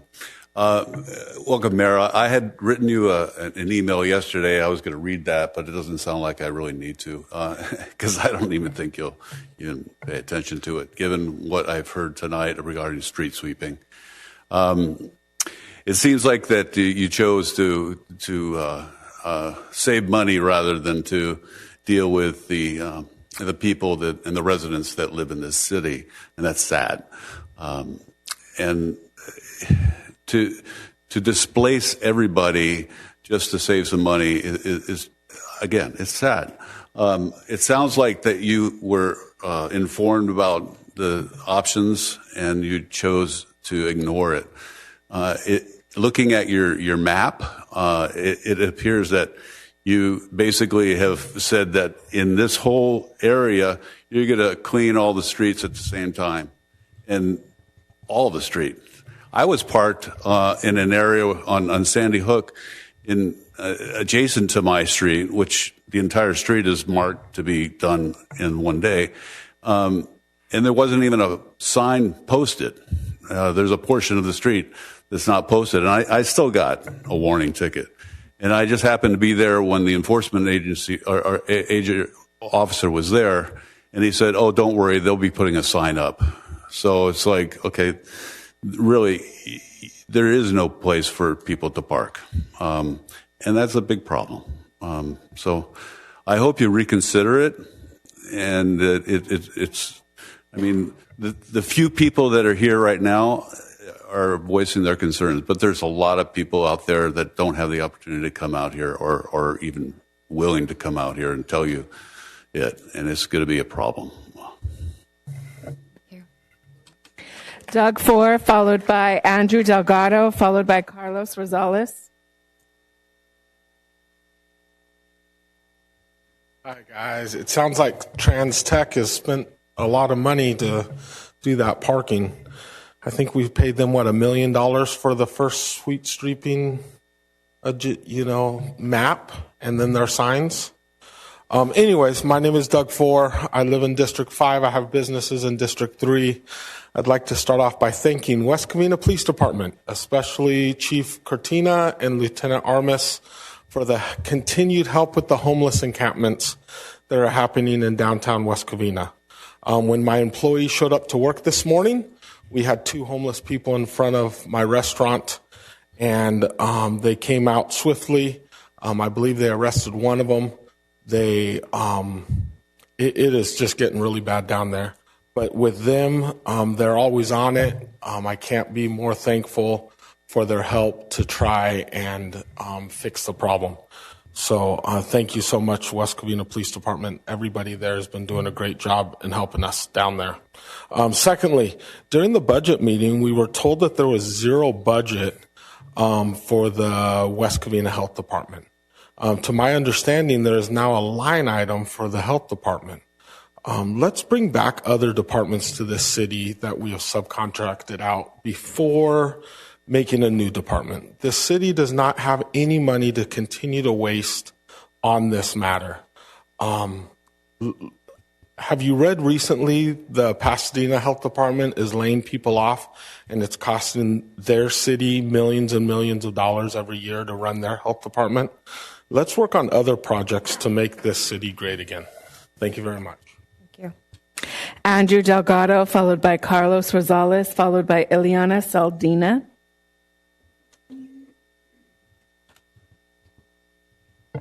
Good evening, council members. I'm here to speak about the cancellation of the basketball league at the Cameron Community Center. I would like to begin with the stat, if I can. 68% of all top CEOs in the United States played collegiate sports at some time in their life. Now, the correlation there should be obvious, right? Sports teaches you life lessons that are unduplicatable. Cooperation, leadership, conflict resolution, how to win, how to lose, right? Now, where am I going with this? Take UCLA guard Trent Perry, for example. Trent Perry came from here, West Covina. He started at the West Covina Unified Basketball League. For reasons I cannot understand, we want to take that away from our children. We want to cancel that. I want to give you guys some background. I've coached at that league for now 3 or 4 years. My son has played there for 3 or 4 years. I can't explain to you the amount of connections and lifelong friends I've made and my son has made at that league. If you just take one step into that community center, you know exactly what I'm talking about, right? Now, if you take a step into that community center, I want you to take a look at the members who work there. Cameron Moreno and her staff do an excellent job of running the entire league and building a community which is a pure and perfect representation of the city of West Covina. Please, I implore you to go in there and appreciate what they do. I'll leave you with this. I understand we're in the time of budget cuts. I work in marketing. I manage my marketing budget. I make tough decisions every day regarding budget cuts. I understand. But please heed my warning. Do not make short-sighted decisions and budget cuts on things that you're not aware of or not directly involved into. Please, I implore you, keep the community in our community center, and please do not take away youth sports from our children. Thank you. And question, what league is this? Why you've been canceled? What league is this? You tell me. Oh, I don't know which league been canceled. You tell me. I wish I knew. Okay. He's saying maybe the you can explain to basketball us. league. It's being canceled. City, I wish I knew why. Okay. Okay. Thank you. Carlos Rosales, followed by Ileana Saldana, followed by Carlos. Hey, City Council Member Wu and Letty, how you guys doing? So I'm one of the coaches as well from the Cameron Park Rec League, the one that you visited and came to our meeting. Absolutely. It's a great program. Yeah, and you might recognize me from the picture. And embarrassingly, I'm wearing the same shirt, and I promise I have more than one shirt. I prepped a statement here, and I came to advocate for this the basketball program. Coach Andrew just shared the impact that youth sports have on our kids. On behalf of the coaches, I just want to express our disappointment in the fact that the league has been canceled. This is one of the most popular and impactful programs in the city. And every season, hundreds of kids come and participate in our program. What makes our program special is that it's truly inclusive. If you've never played ball before, this is the league for you. It's a co-ed league. If you have disabilities of any kind, this is the league where you're welcome. And you not only are on the team, but you get to play every single time. It's a league where we don't care about us coaches winning, but about making sure that our kids have an opportunity to learn and grow as athletes. What's been brought to my attention is that this year we've canceled it, and a part of the reason is for budget, is what we continue to hear. But what I've heard is that we have staffing issues as well. We have staff that can't work nights or staff that can't work weekends. We are throwing away a whole season because supposedly we don't have staff that can run the scoreboard. as you may be aware, it doesn't take a lot of people to run a scoreboard. The kids can run the scoreboard, but what I feel is happening is a lack of commitment from our Parks and Rec department to our youth. And so my ask of you today is that I understand the staffing challenges, but I don't think it's fair to throw away a program. I'm one of the original coaches from 5 years ago that started this program, to throw it away just because we can't manage our staff effectively. And I think there's a way to do it with volunteers. And earlier today, you heard about a free program that's been thrown out there. It has only been presented because last week we went to the commissioners meeting. My daughter went and read a letter on my behalf. Prior to that, they weren't going to even offer an alternative. Prior to that, they didn't even loop us in. None of us knew. And the reason I know that this new program isn't going to work is because all of us got a text this morning on seeing if any of us want to volunteer to run it. What they want to have is a volunteer program that has no support from the staff, no support from the city, and us coaches who already do most of the work. We do all the coaching free of charge, are expected to go map this out, plan this out, and run a program that's, although free sounds nice, is really unstructured and does not support the cause of what we're trying to do, which is help these kids grow, help these kids have the skills and abilities that are going to make them successful in the future. And so my ask of you is, if it's within your power to review the budget, to review how they're managing the staff, if there's staffing changes that need to be made, we need to make those changes. But we need to have the program as it has been, especially in the summer, because without this outlet, our kids are not going to have anywhere to go. And we already have a community center that doesn't offer karate, doesn't offer many other programs. And if it doesn't offer basketball, what do we have really, right? We have a gym that's rented out for private parties only. So thank you very much. Ileana Saldana, followed by Carlos, followed by Charles Guerrero. I know before we go on to the next speaker, I just, this is the first time being aware of this situation. And as many of you know, I do run sports as a program, and I actually coached there for basketball at Cameron Park many years ago. But I'll have our city manager address all this at the end of the public comment. Go ahead. Next speaker. Ileana Saldana, followed by Carlos, followed by Charles Guerrero. Carlos.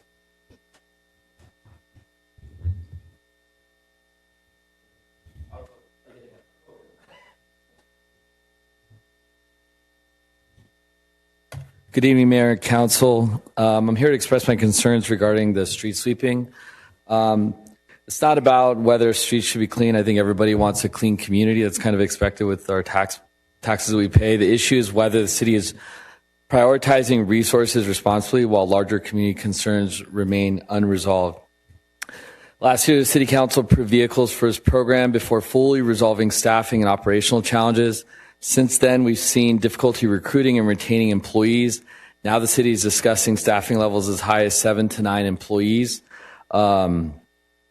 while the program is still being evaluated. And I think you, Mayor, said that let's try this out and see if it works. If this program proves ineffective or unsustainable, what happens to those employees and those long-term personnel costs? You just get rid of them, say see you later? We face so many challenges hiring the right people, or in some cases, the wrong people without the right qualifications, as well as retaining staff, and it's costing taxpayers a ton of money. There are also concerns regarding transparency in the staff reports. The public, we heard about a $1.8 million proposal when the cost was $1.3 million for the current street sweeping, but it wasn't clearly illustrated in the fiscal impact report. And the public just deserves complete and understandable financial information before making major decisions. Mayor Lopez, I think you chuckled at Councilman Gutierrez. But again, in the fact that you are approving a staff report that's so vague and incomplete that I don't understand how you can approve something like that. More importantly, Measure R and Measure W funds were intended for streets, infrastructure, transportation improvements, and water quality, not expanding a citation-driven enforcement program. The acting city manager also stated this program could be self-funded through citations.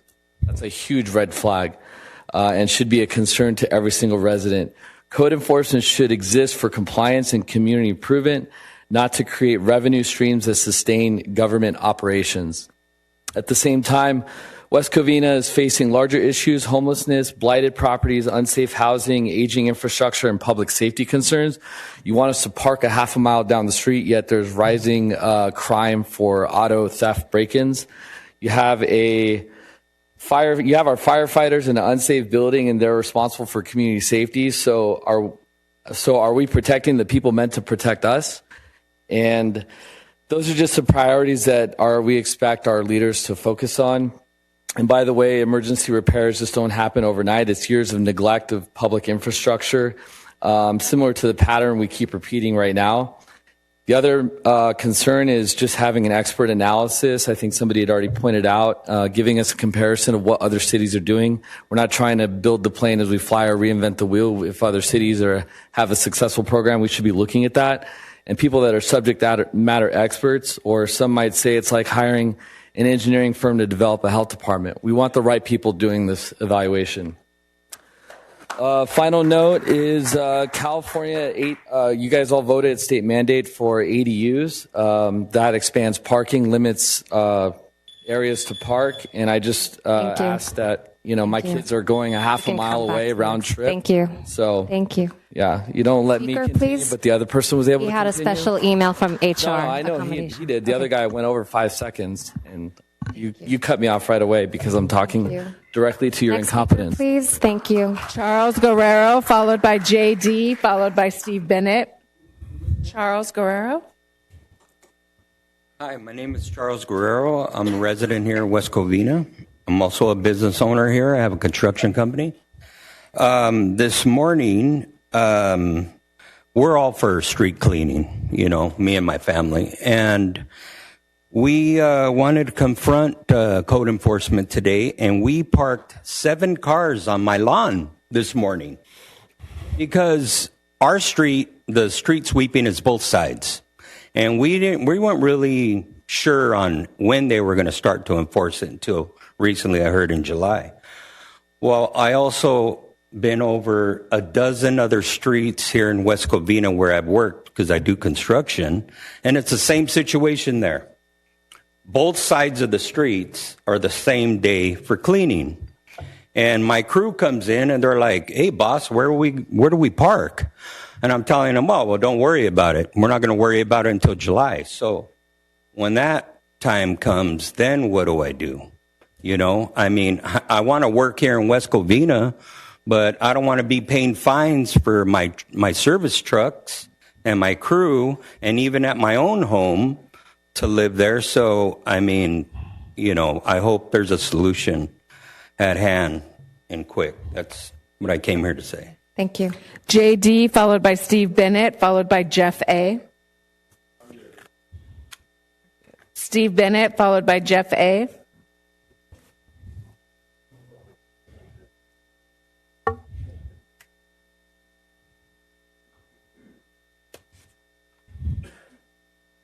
Wow, quite a meeting tonight. You guys are getting beat up for canceling a basketball program that supposedly you guys didn't know anything about, but staff told them that they're canceling it due to lack of staff. You should know that because you guys are aware of the budget, but you're budgeting $100,000 for a state of the city banquet or whatever we're calling that shindig. You're budgeting $30,000 or $40,000 for Mayor Wu's Moon Festival. Sorry, Councilman Wu, you've been degraded. So I don't get it. You got kids. Our job is to take care of this community, and you got kids here that are getting canceled on a summer program. What are you doing? You say you don't know anything about it, but if that's the case, why? I found out about it on Wednesday last week. Pissed me off. Do something about it. That's what we pay taxes for. Take care of our community. I'm a youth sports guy. That's my heart. I'm pissed. Let's be honest. I hope some of you guys do something tonight. Change subjects. I'm still pissed. This street sweeping disaster, you've just heard from residents. Mayor Pro Tem Contos, thank you for being a voice of reason. Brian, you actually were on this will as well. People who have caregivers, you're telling them you can't park there with a handicap sign and they need help and they have caregivers coming? Are you serious? Who do you represent? Seriously. You say we want clean streets. We did this twice a month. Our streets were clean. Maybe, let's see, 7 or 8, 10% of the city was dirty. Let's address those. Councilman Mayor Pro Tem Contos addressed that. And what did we do? Shrugged him off. We did point of order, Tony, because you wanted to cut him off.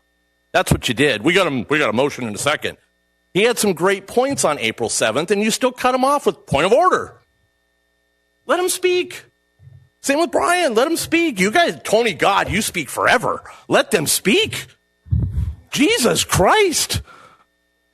But this street sweeping is a disaster. You didn't need to do it. We were fully compliant. You added it to 4 weeks a month, but on top of it, you weren't happy. Let's make people not park in front of their houses. You heard it tonight. There's people that don't have freaking driveways. I pointed that out 3 years ago in the community meetings. But your TransTech guy didn't say it. Nobody talked about what the residents talked about because we all were against it. And now you have code enforcement, 47 cars. What the hell were they doing for the last 5 years? Going around, I know, telling people to mow their lawn. I know that was more important. Really? So we spent $1.7 million to do street sweeping to find 47 cars in the first week? Jesus Christ, do a job. Jeff A. That's kind of hilarious, right? So I just thought I'd come in because I want to appreciate Brian Gutierrez for pointing out the fact that our firemen had to sleep with rats and live with rats for probably 2-3 years, I would imagine. I mean, rat infestation doesn't happen overnight. It doesn't happen in 1 week. It doesn't even happen in a month. You know, most rat infestation probably is over a year period at least. And for the firemen to be living against rats in that bad of a situation is just ridiculous. These guys are supposed to be saving our lives and protecting the city, and yet they're living in a trailer, I guess. I'm not sure exactly. So thank you for calling OSHA if you had to get it done that way. Probably the only way it would have gotten done. So I think it's really sad for everybody to make a mention to Brian about saying that. When it was his district, I guess, and it's probably the only thing it could have gotten done was by calling OSHA to get it done. It's an easy solution to get rid of rats. Anybody that can't get rid of a rat really needs to evaluate themselves. It's about cleaning, covering holes, blocking things. Maybe get a cat. A cat would help. But on top of that, I know that all you live in West Covina. And the streets are not that dirty that they have to go every week. The guy comes down my street, and there's no cars on my street. My street's clean. I even put a little water out there for when he's going by, and he made a bigger mess when he went by. I find it shocking. And then another thing I don't understand is that isn't pollution a problem? Air pollution's a problem. So now every week this guy's going around with more pollution, kicking up dust, making things worse. I mean, every other week would have been just fine. So I think that, and it would probably help the situation with people in their cars and the parking situations. So, I mean, it's something you might want to think about. Because I know, Letty, I know your street's pretty clean. And I know, Tony, your street's pretty clean too. Except for when the trees and the leaves are falling in the fall. But otherwise, your street's pretty clean. And if it's going down your street every week or it's kind of silly. I really think it's just a big mistake. So, thank you very much.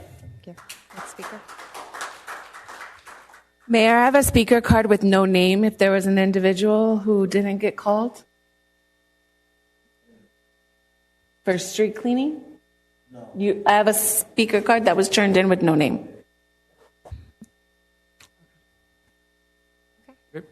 Okay. Okay. So, okay. Did you turn in a slip?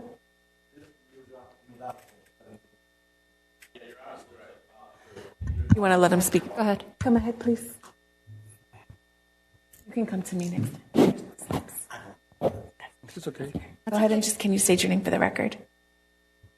Hello, my name is Gary Edwards. Here about the basketball constellation for the summer.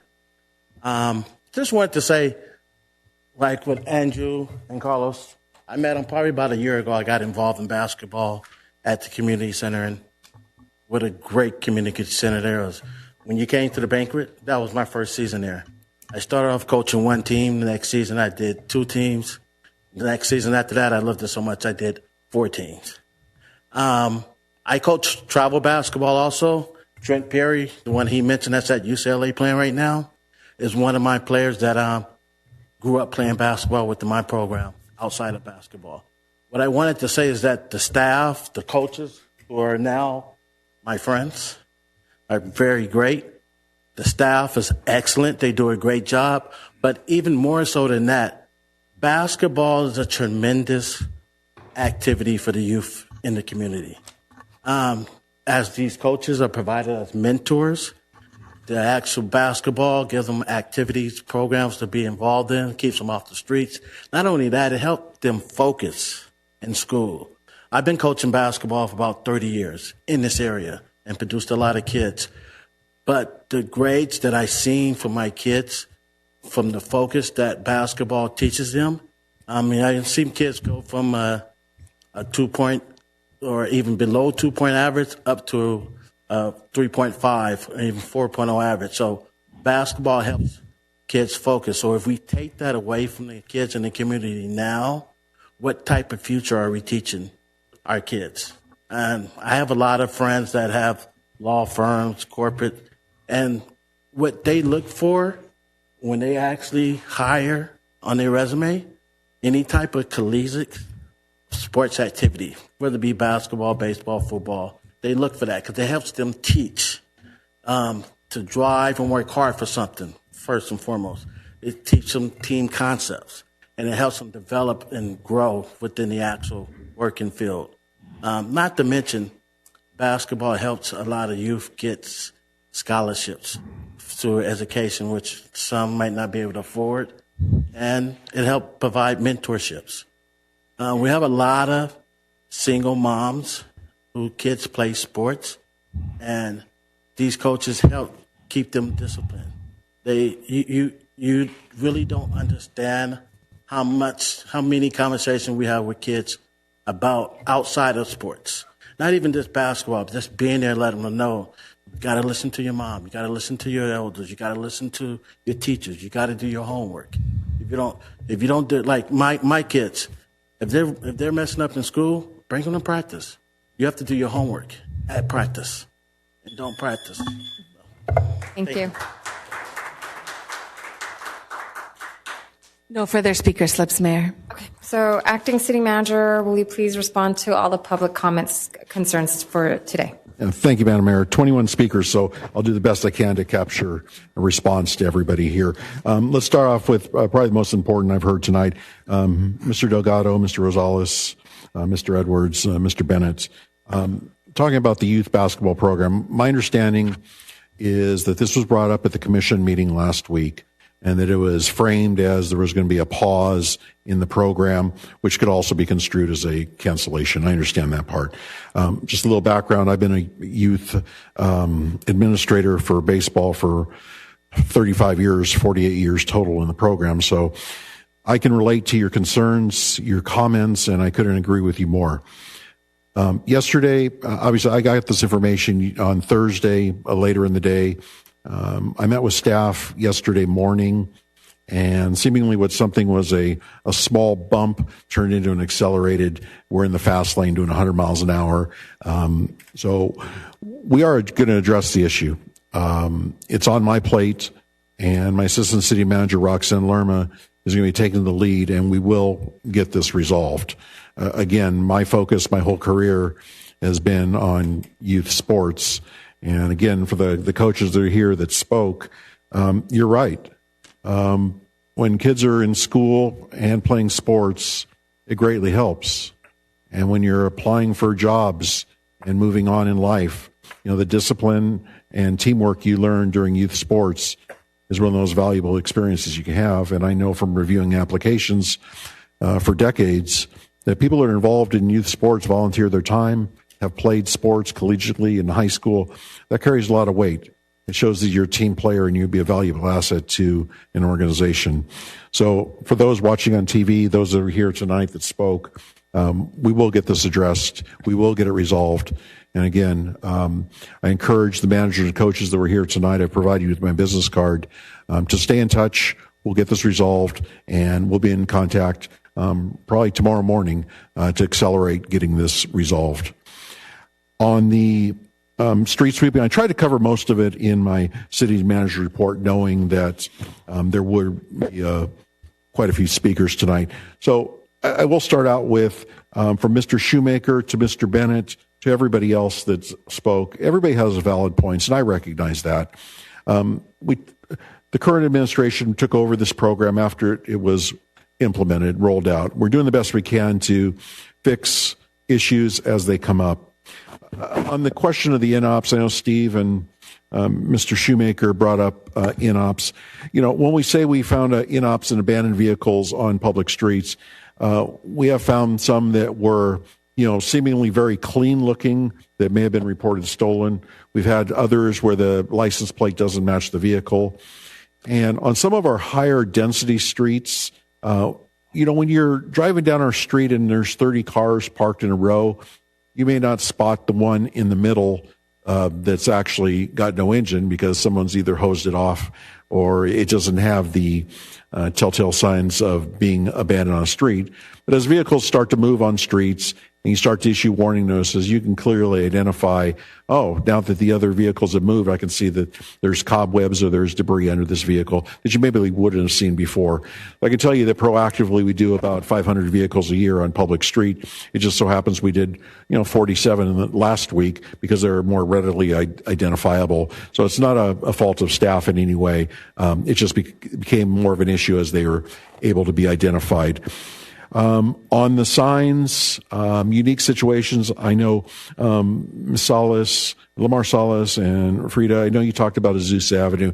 That is one of the areas that's on our list for review. I'm very aware of that area, and our engineering and project management team is looking at that. Mr. Moet, on the higher density areas, West Covina Parkway, I do recognize also that is one of the streets that's on our list and is being evaluated.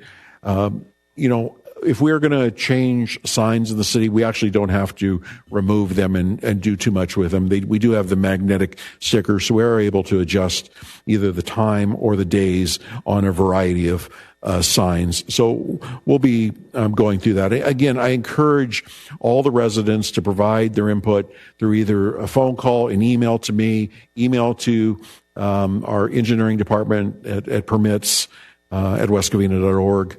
And we will address those issues.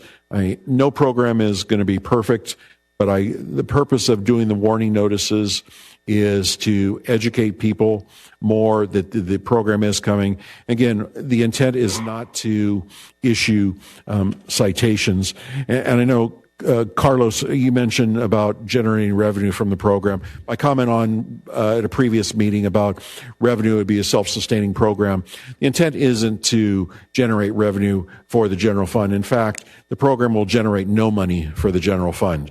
If there is revenue captured through this program based on our federal regulations, that money would then need to be returned to the Measure W fund, which in turn would then be used for water projects, as you identified, street maintenance projects, slurry seal potholes, those items. So I'm aware of all that. And again, I just want the community to understand that there is no money going into the general fund through this program.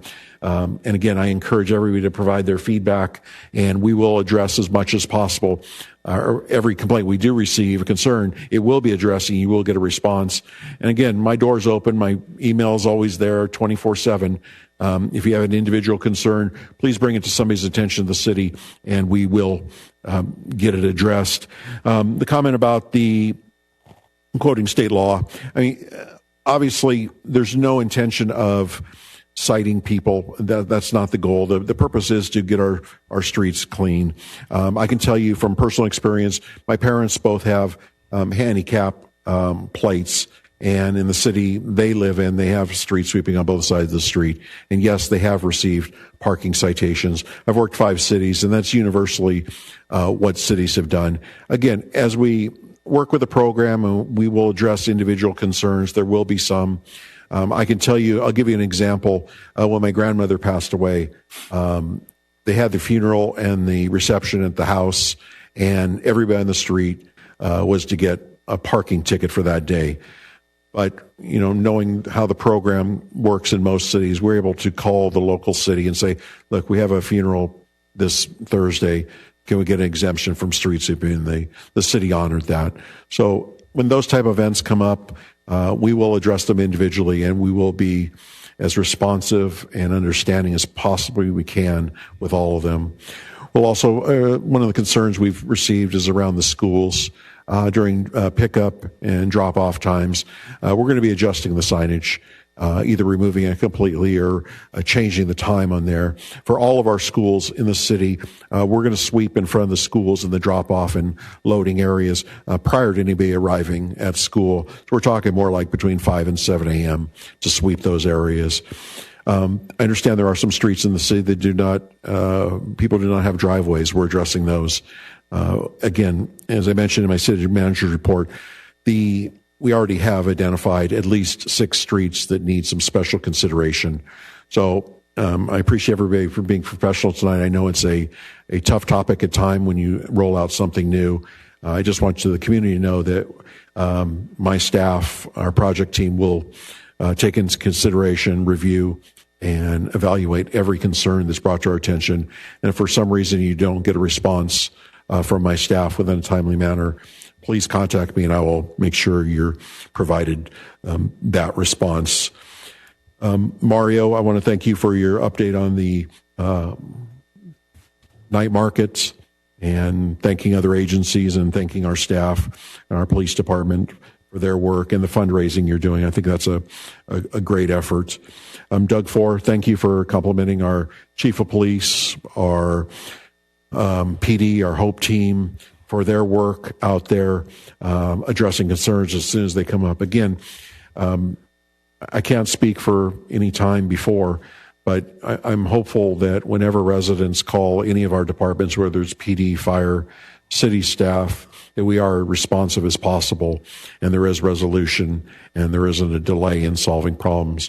I know I've met with people from the downtown business district area and the city improvements that have taken place, whether it be, restriping the parking lot or, repainting the handicap spaces to increase public safety.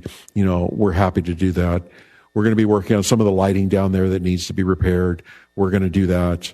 The graffiti issue has been a problem. I'll let the chief of police speak to that issue at a future meeting, but we are addressing that a variety of ways, and I think you'll see some improvement on that very soon. Elsie, thank you for your comments as always. Again, you're talking about Measure W. On the artificial turf, I'm not familiar what the actual permit fee is, but I'll take a look at that and I'll get back to you on that.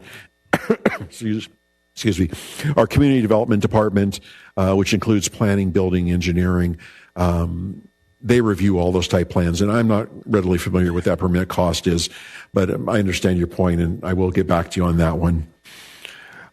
Josh Murray, thank you on the update on the library. Jerry, thank you for your critique on the staff report, and it needs to be a little more clear as far as financial impact. I understand your comment about the road miles, but what happens is when you do the alternating size of the street, if we were to do it citywide, we'd need additional sweepers only because you're doing each street twice, and we'd have to break it up to, one day would be after trash day. You may have another side of the street that would be multiple days after or before trash day. So that was covered at a previous meeting. I'm not going to get into much more on that. But again, I guess my overall comment on the street sweeping is please provide us your comment, and we will work to address everything that's brought to our attention. On Mr. Let's see. Sorry, I lost my notes here. On the Sportsplex, the Sportsplex is currently actually very busy with rentals, but I understand your concerns, and we will be bringing some ideas back to the council in the next couple of months regarding the Sportsplex.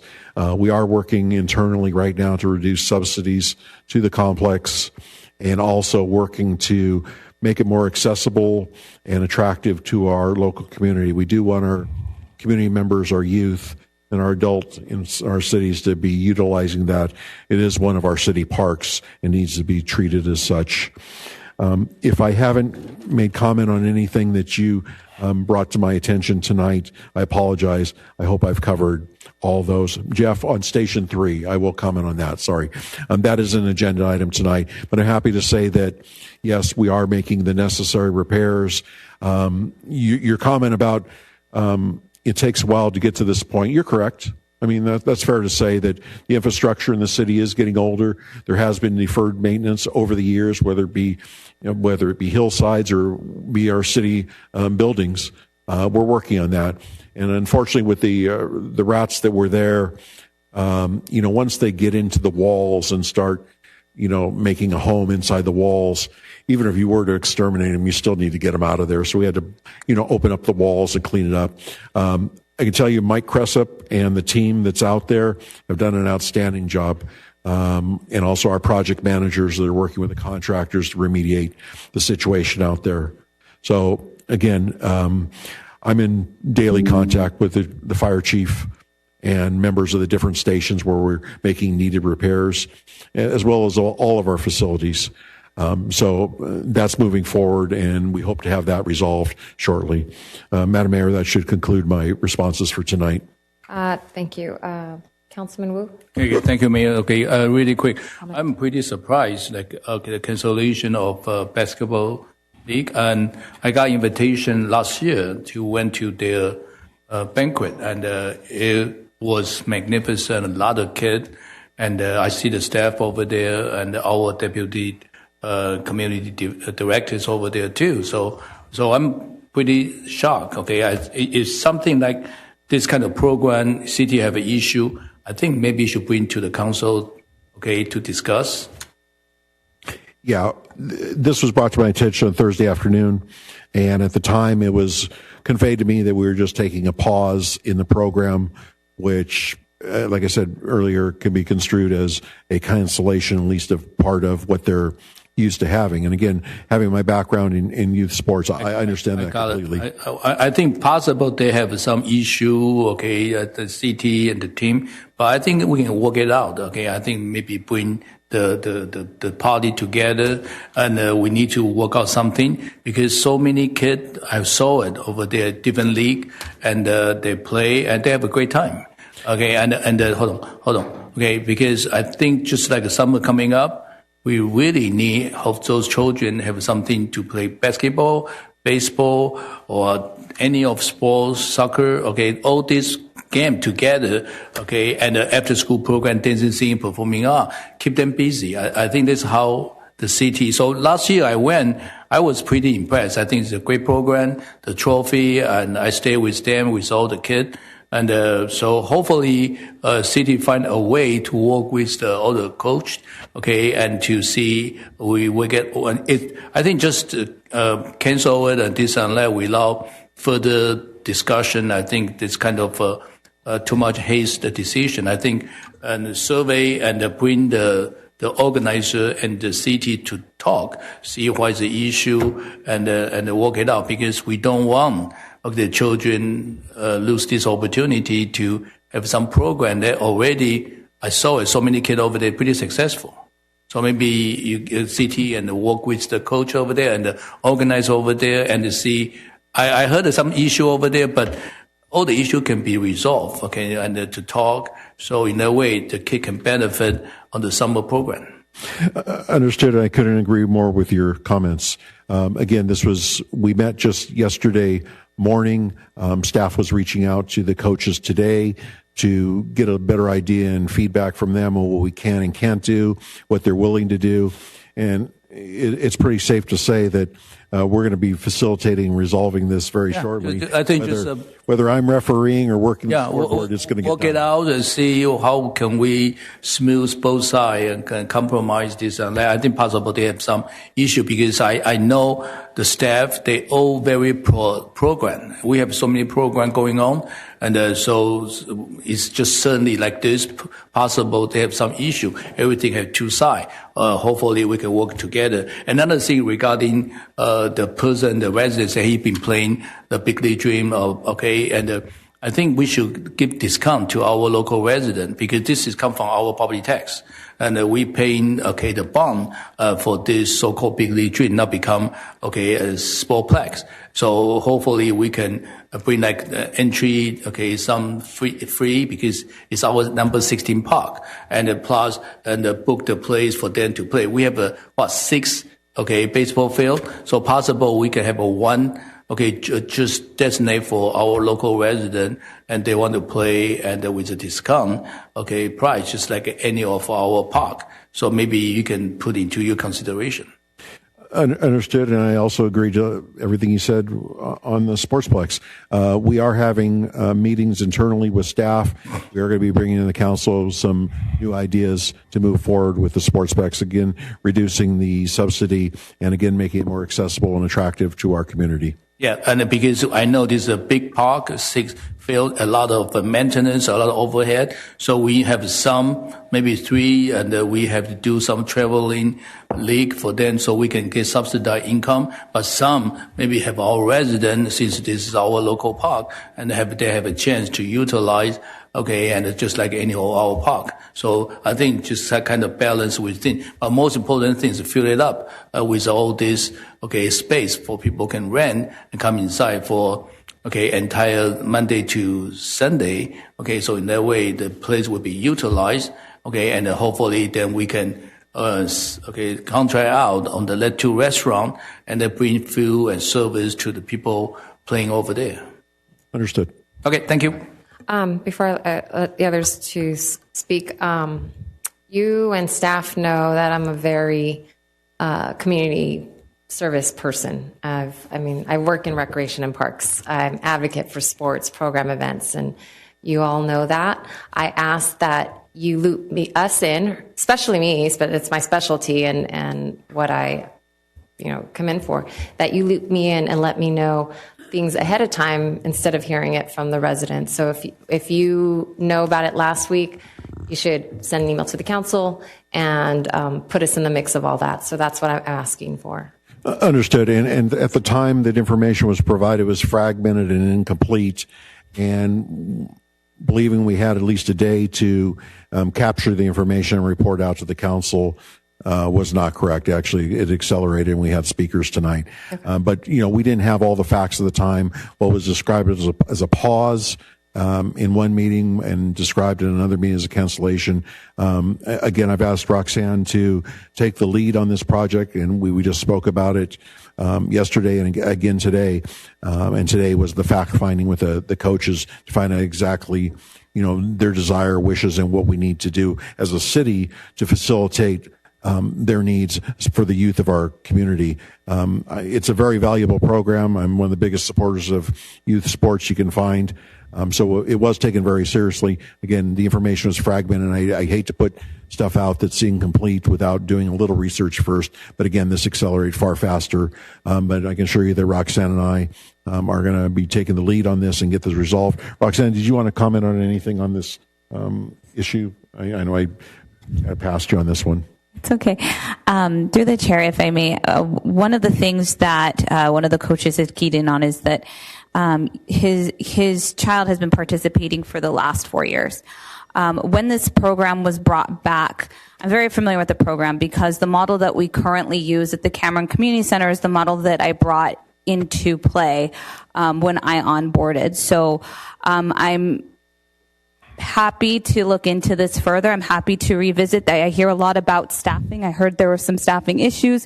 There were some quotes that I keyed in on about the scoreboard. There was a quote about staffing not being available in the evenings or the weekends. So I'm going to take some time and really delve into that and see how the staffing overall in the community services department, how they can be shifted so that the staffing is there to provide service to the community and that we're not staffing I know that there was a concern, one of the coaches said that they're trying to put everything on the volunteers. No, we need a staff to meet the needs of the community, not to meet the needs of personal interests. So I want to assure the community that that is the lens that I will be looking at this through.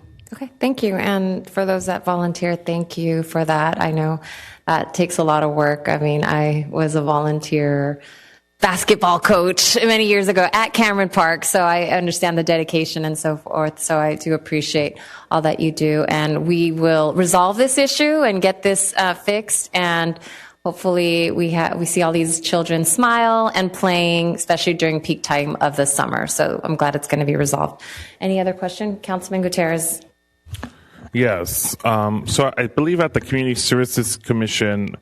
I'll play a little fast clip.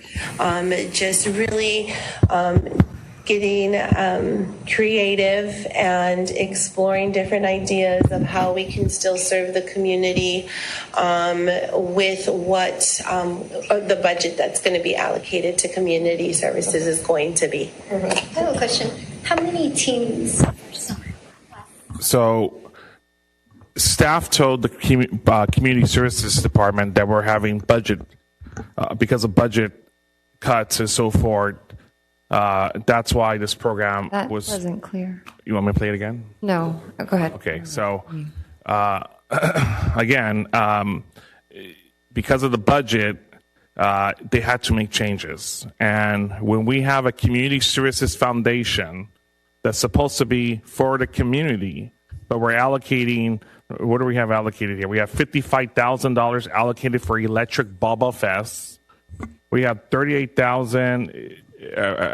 $40,000 allocated for the Moon Festival. And then we have 50, 60, 70, $75,000 roughly allocated for the State of the City, which the State of the City itself, I think there's questions relating to that because of Attorney General Rob Bonta's opinion about State of the Cities. But when it comes to the basketball program, I think what we should be telling staff is when you have 300 students in a program that's benefiting West Covina youth and our community at large, then we should be telling staff, do not change that program, but find a solution to restart that program before the end of this school year so we could get the job done. So I think that's essential for us to get done, let's not change a program that has been successful in attracting over 300 students, youth in our community.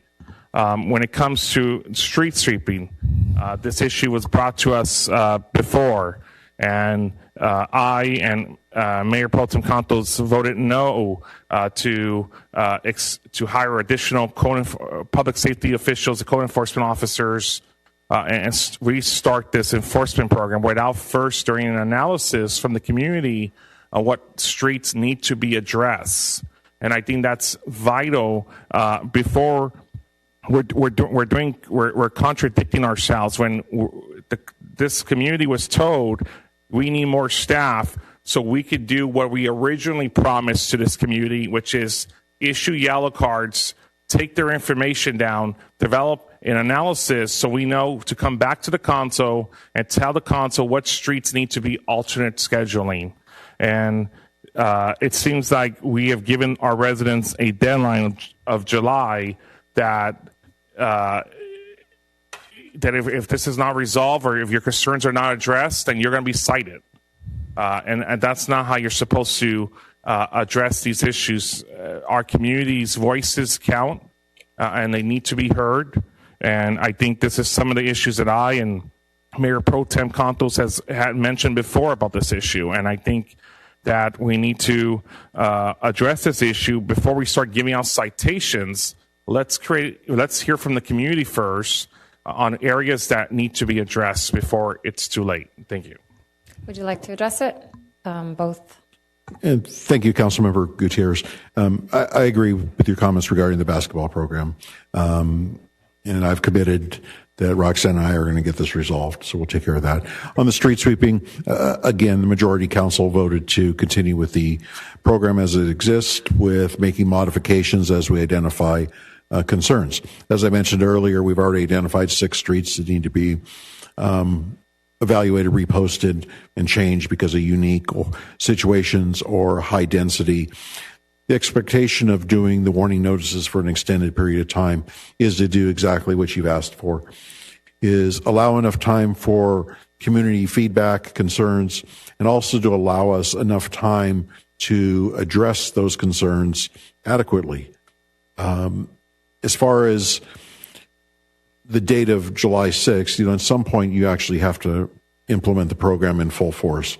If we approach the middle of June or into June and we have issues that we're not going to get resolved before that date, then we'll be flexible and adjusting as needed.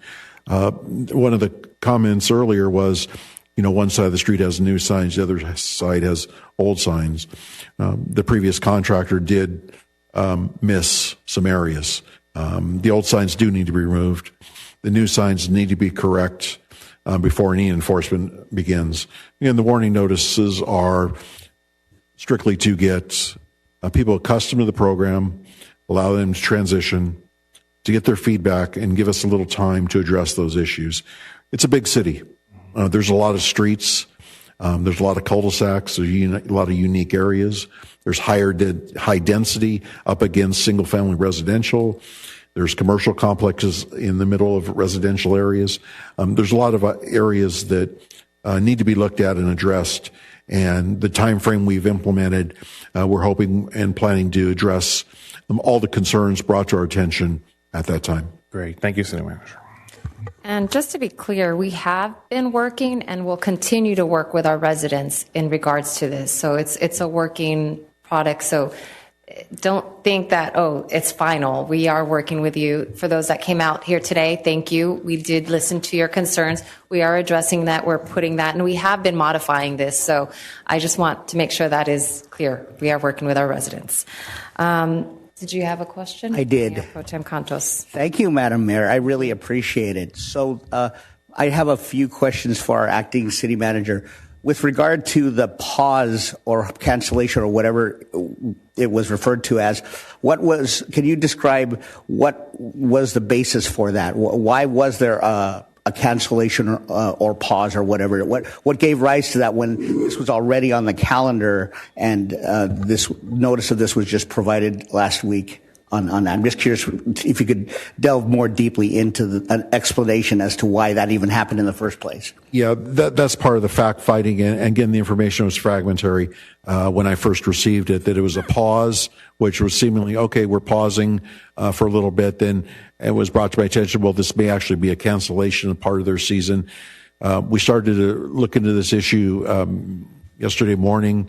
We were making contact with the coaches through today, getting the feedback. So again, the information at the time was fragmentary, didn't have a clear picture of what actually needed to be resolved. I don't believe that it's strictly just a budgetary issue. We have so many part-time staff that help facilitate the programs in all of our centers. And, under state law, they're limited to 1,456 hours in a fiscal year.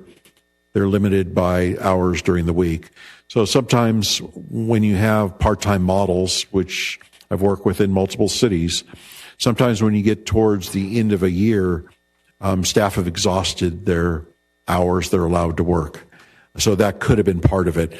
But again, we're in a fact-finding investigation phase right now. Roxanne's going to take the lead, and probably within a day or two, we'll have an answer back to the council of what we're going to do.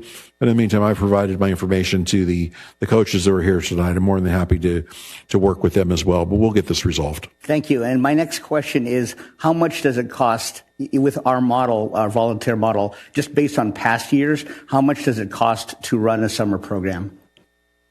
I'll defer to Roxanne on that question. I would actually defer to the finance department on that one, just because it's been a number of years since I've had my hands into that particular facility and overseeing that program. But there are a number of part-time as well as some full-time staff work that does take place in order to get the league running.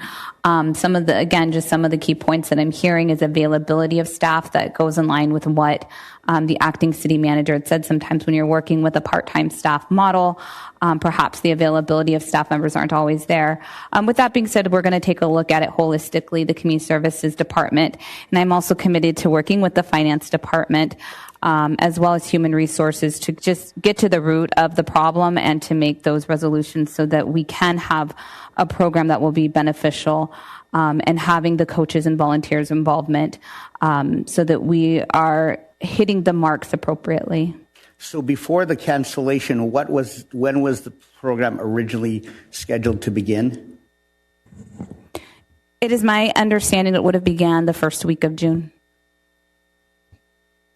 So based, I understand that you haven't looked at the program for years, but just so I have a rough idea, when you did run something like this, what was the rough? And I understand, again, disclaimer that you don't know, there are different factors and so forth, but just to have a rough ballpark amount, how much generally would it cost to run a summer program under the model that we currently implement? Just even ballpark, just generally. I can get you a response. I would rather be closer to being accurate than being misquoted later on, and I'm not going to say that you're going to misquote me, but I want to make sure that whatever I say publicly and privately is consistent and that I give accurate information. So if you would allow me the time to get that information, I will get back to you. I think Karen's here. Okay, those are all my questions for now. Thank you. I appreciate the consideration and the flexibility, Mayor Pro Tem. Thank you. It's funny, tomorrow I'm actually for work are doing a budget for our sports program just because of the different increases and including the part-time. It's been a little difficult bringing in, like I said, I run sports and, we have the volunteers, the coaches, part-time can only work 1,040 hours and we are going towards the end of fiscal year. So a lot of them they all stop working. So I have to wait till July 1st or I have to wait till their anniversary date till it renews so that they can get back to working.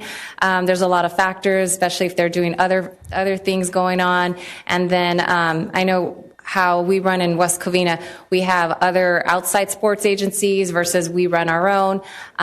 So there's a lot of factors to that. So granted, of course, you don't want to give out a number or anything today because, as you well aware, they will replay and quote you on. So we want to make sure we got the right, accurate information and kindly provide that back so we can make sure this gets resolved. And we will resolve it. Definitely, we will take care of this. So thank you.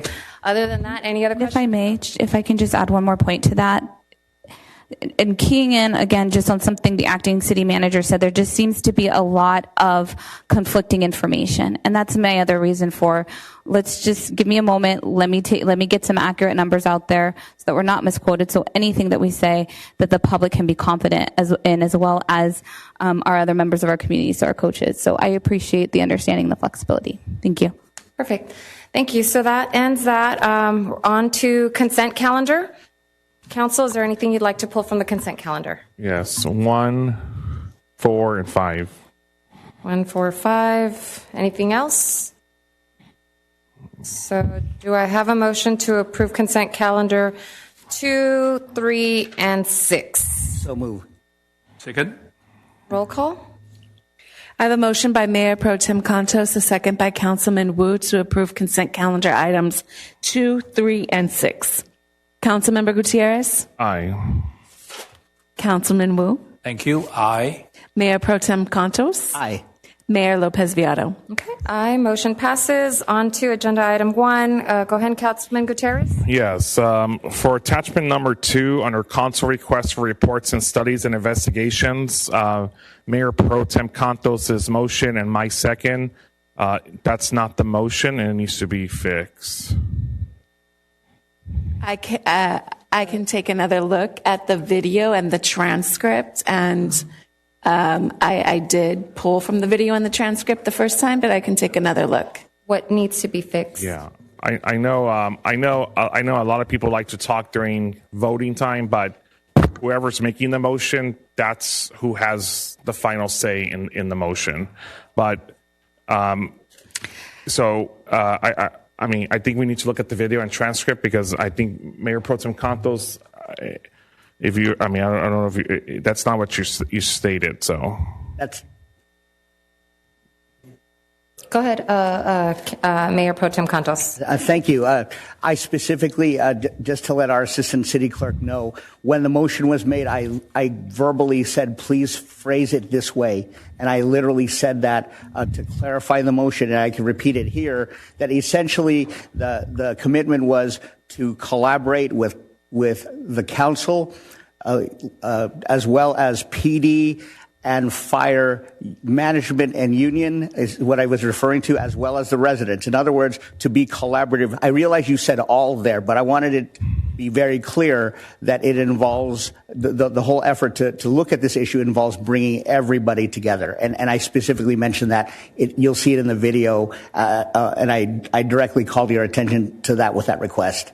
Actually, because I do recall this, and it was very clear for you, Mayor Pro Tem, and Councilman Gutierrez to work together. And I know you were excited about it, to bring forth, and this is in regards to public safety tax, and so it was to start that.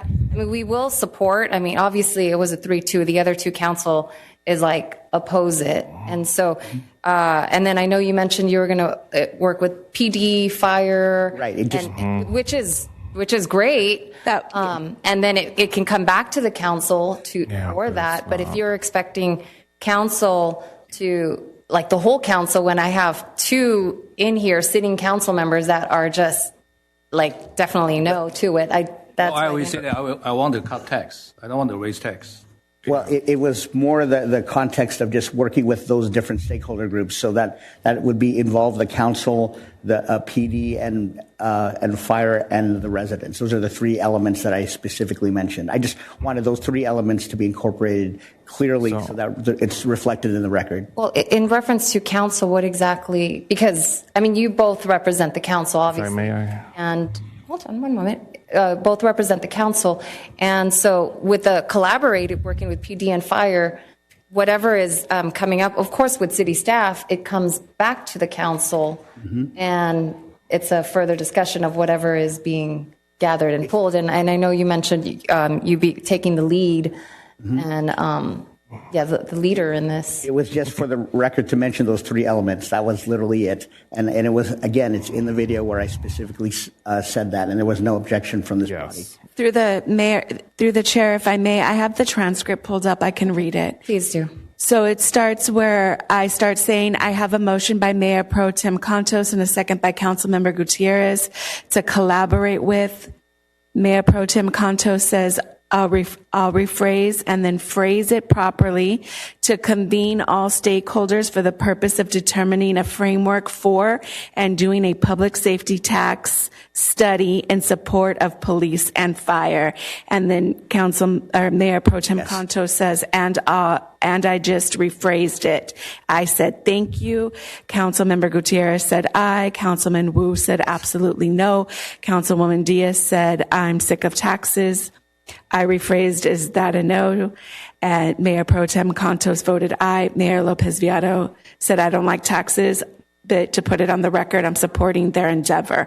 And that is the wording I have in my minutes. But we can, right after that, I also said something immediately after that, the next sentence. Mayor Lopez Viado said, I don't like taxes too, just to put it on the record, but I'm supporting their endeavors. A council colleague endeavors, there was okay, yeah. Sales tax there, if it's going to help the building and all that did. That being said, I'm supporting the endeavors. I want to see that they can accomplish and do it if it benefits the city. And then it was said, great. Okay, that framework reference, I'm just asking that be incorporated into the minutes. That's it. If it's not part of it, we can incorporate. That is that's the sentence where Mayor Pro Tem Contos rephrased the motion for me is what is in the minutes. Oh, I didn't. It says Mayor Pro Tem Contos would like to convene all stakeholders for the purpose of determining a framework for doing a public safety tax supportive of police and fire. Seconded by Councilmember Gutierrez, 3-2, Diaz, no, Wu, no. So I would like it to reflect his specific words he mentioned that day, word for word. The words say to convene all stakeholders for the purpose of determining a framework for doing a public safety tax study in support of police and fire. Yeah, so that's not what it says. That's not what it says in the minute. Okay. That's what I want. That's all I'm asking for. Yep. I can bring that back. Great, thank you.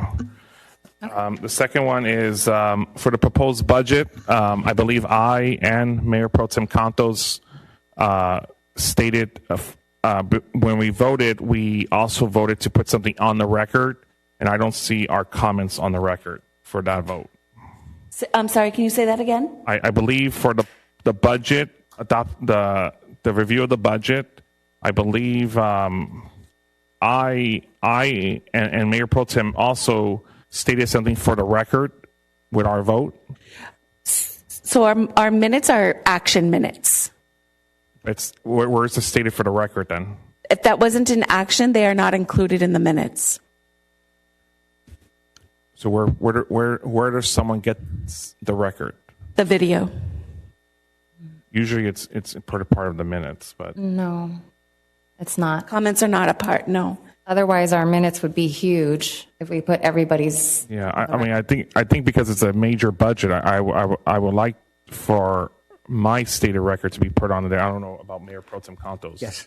We can't pick and choose which goes. Yes. So I would like to bring. Yeah. So you'll bring this back to us, or The only thing that was mentioned would be bringing back Mayor Pro Tem's exact verbiage. Otherwise, this is where right now this already occurred. This is an action item, and we're here to approve, or if you don't want to approve, but that's the action we're taking tonight. so it's missing our stated for the record. I think we both would like our stated record statement part of the The minutes. attorney? Yeah. She can, we'll take it off the agenda tonight, make those changes and bring it back for your approval next. Thank you. Okay. Next. Is there anything else? Do I have a motion? So, yeah. We'll bring this back. We'll bring it back. There's no motion needed. Okay. So that ends one. Okay. On to item 4, Councilman Gutierrez. Yes. So number 4, proposed fiscal year 2026-2027 West Virginia Community Services Foundation budget. So in our budget, and first of all, I want to say thank you, Karen, for probably being the first finance director for bringing the nonprofit on its own to a council meeting. I believe in the past that was never done before. And I do want to say on the record that I commend you for being transparent and following the IRS and California law on charity trusts. So thank you. So our Community Services Foundation budget, it says that we're going to be allocating money for the state of the city.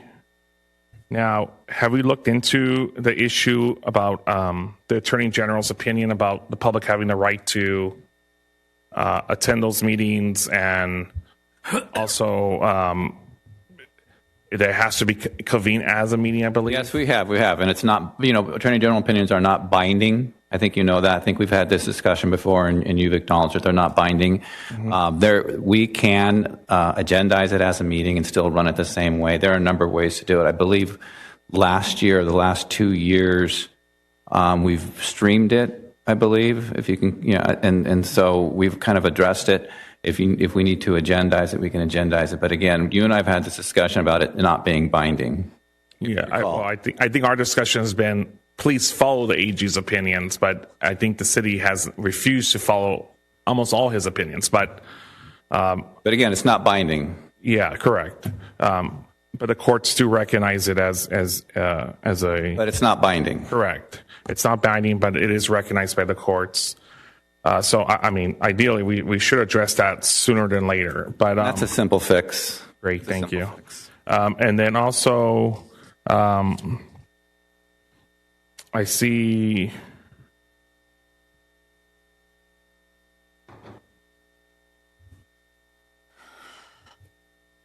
so we have state of the city expenses in here. Do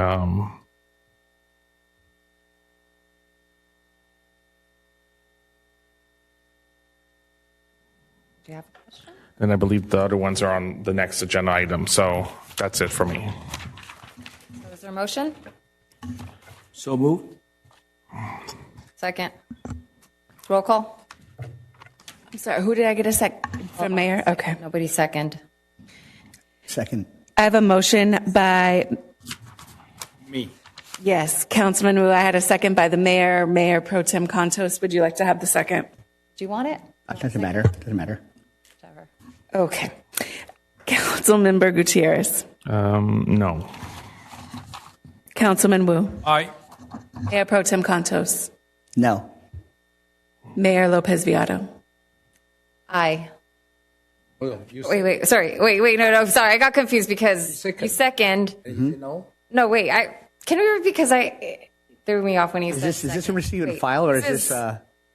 No, this is Receive and file and setting a public hearing, right? Okay. Yeah, sorry. My apologies.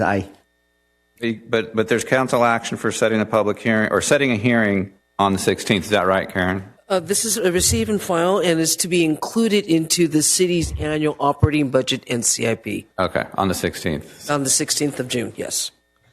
So are we approving this budget? you Or second it. Sorry, I was a little confused. I apologize. It was for the 16th. Is there just so we'd have more time, can we look at it for the second, or there's no way? Okay. But it's just to go through the hearing. Okay, I got it. To be included into the city's annual operating budget and CIP, which will be taken to council on June 16th for approval. But it's these specific expenditures as laid out. Okay, I understand. Thank you.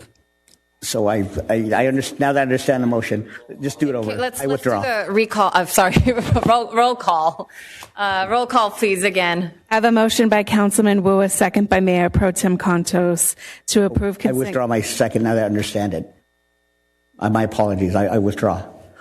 Okay, so I will second. Sorry. I have a motion by Councilman Wu, a second by Mayor Pro Tem Lopez Viado on consent agenda item number 4, proposed fiscal year 2026-27 West Covina Community Services Foundation budget. The recommendation is to receive and file the proposed annual budget and schedule the annual budget incorporated in the operating and capital improvement program budget for consideration at the June 16th, 2026 council meeting. Councilmember Gutierrez. no. Councilman Wu. Aye. Mayor Pro Tem Contos. No. Mayor Lopez Viado. Aye. So it's Motion dies. failed. Fails. Okay. Motion fails. On to item 5. Yes. Gutierrez. Yes. So I see so this is the consideration of budget transfer for Community Services Department. And on this budget, I see a transfer of $55,000 is requested for the Electric Bauble Fest and Night Market to cover required entertainment services, equipment rentals, health department fees, sound and lighting services, promotional materials, and operational event support. Why are we spending $55,000 on the Electric Bauble Fest if it's supposed to be my understanding is that vendors are paying fees and vendors are making money, so I'm not understanding why we're spending $55,000 of our community services money. Sorry, I'd like to make a quick comment. All special events, especially when they are free to the whole community, all special events out there never makes money. Otherwise, I personally don't want to charge residents for entrance fee to partake. I like this free to the community, but I've done special events for over 20 years, and I have not seen a special event this grand to give back to the community where you actually make money. And you don't want to charge all these vendors so much of a high cost that it becomes unreasonable. But that being said, go ahead, Karen, you can answer. Yeah. Thank you very much. I'll go ahead and defer to our Assistant City Manager and Lerma. Sure, through the chair, if I may, to answer Councilmember Gutierrez's questions. We charge a very minimal amount for vendor fees. And part of the reason that we charge a minimal amount to those vendor fees is so that we give those small businesses the opportunity to sell and to vend and to promote their businesses. And also in doing so, it allows them the opportunity to attract other customers and community members to come to the event. So emphasizing what the mayor had stated. The purpose of these special events, what has been the council direction for the past few years, at least since I've been here, is that we want to keep these events as a way to really promote community spirit, to really promote goodwill, and to harbor those positive feelings amongst our residents here, our youth, our seniors. Again, it's just a way that we give back. And it is true that they do have a history of not making money, but that has been the city council's choice to make that subsidy. And that is something that is a hallmark of recreation. So how many community service staff members are working this event? We can come back with the staffing schedule and we provide you with those numbers. Yeah, because we just had a basketball program with 300 little kids from West Covina, said staff telling them one thing, that they're saying something else in a public meeting. So the main emphasis was we don't have enough staff, but then we're going to cut that program, almost cut that program, and then in a program that was supposed to start first week of June. But then again, we have $55,000 being transferred to Electric Bubble Fest. Who came up with this idea? You have a few questions there, so if I can go through those questions. So for the first point about the staffing and the staff members and the number of staff on an event on a Saturday, like I said, one of my tasks now is to really delve into the staffing schedule and take a look at the community services department holistically, and really understand where some of these challenges have come from, because we don't want to cancel events. We don't want to cancel programs. We want to make sure that we're servicing all of our youth. And the same staff members and their hours and their availability for a summer program may not be the same, or what they have submitted as far as availability is concerned for the Saturday event. So we can't just take one single event. Again, we are committed to, like we said, like the acting city manager said, like council has directed, to keeping that basketball program alive and giving me the opportunity to delve into the staffing model for it. The Electric Boba Fest was presented to the city as an opportunity, the idea as an opportunity. The city looks at this, again, as a way to really promote and harbor community spirit. We've traditionally held special events in the spring. We've traditionally had a spring festival. We're pivoting towards this Electric Boba Fest and night market. Just really keeping up with what the trends are and the demographics that we are targeting, which is the youth. If you take a look at some of our social media posts, you'll notice that the entertainment is not only youth driven, but it is the youth that are participating and are having the opportunity to take the stage. So you're really giving our youth the platform to showcase what they can do. So community services is not just sports, but it's also cultural, it's also art, and we're showcasing that in its entirety for the community. So, okay, great. And then, so again, who brought this idea to the city? For the record. For the record, it was the collective of the staff. The staff came together to come up with the concept. We reevaluated what was happening with the Spring Festival. The Spring Festival wasn't making the marks.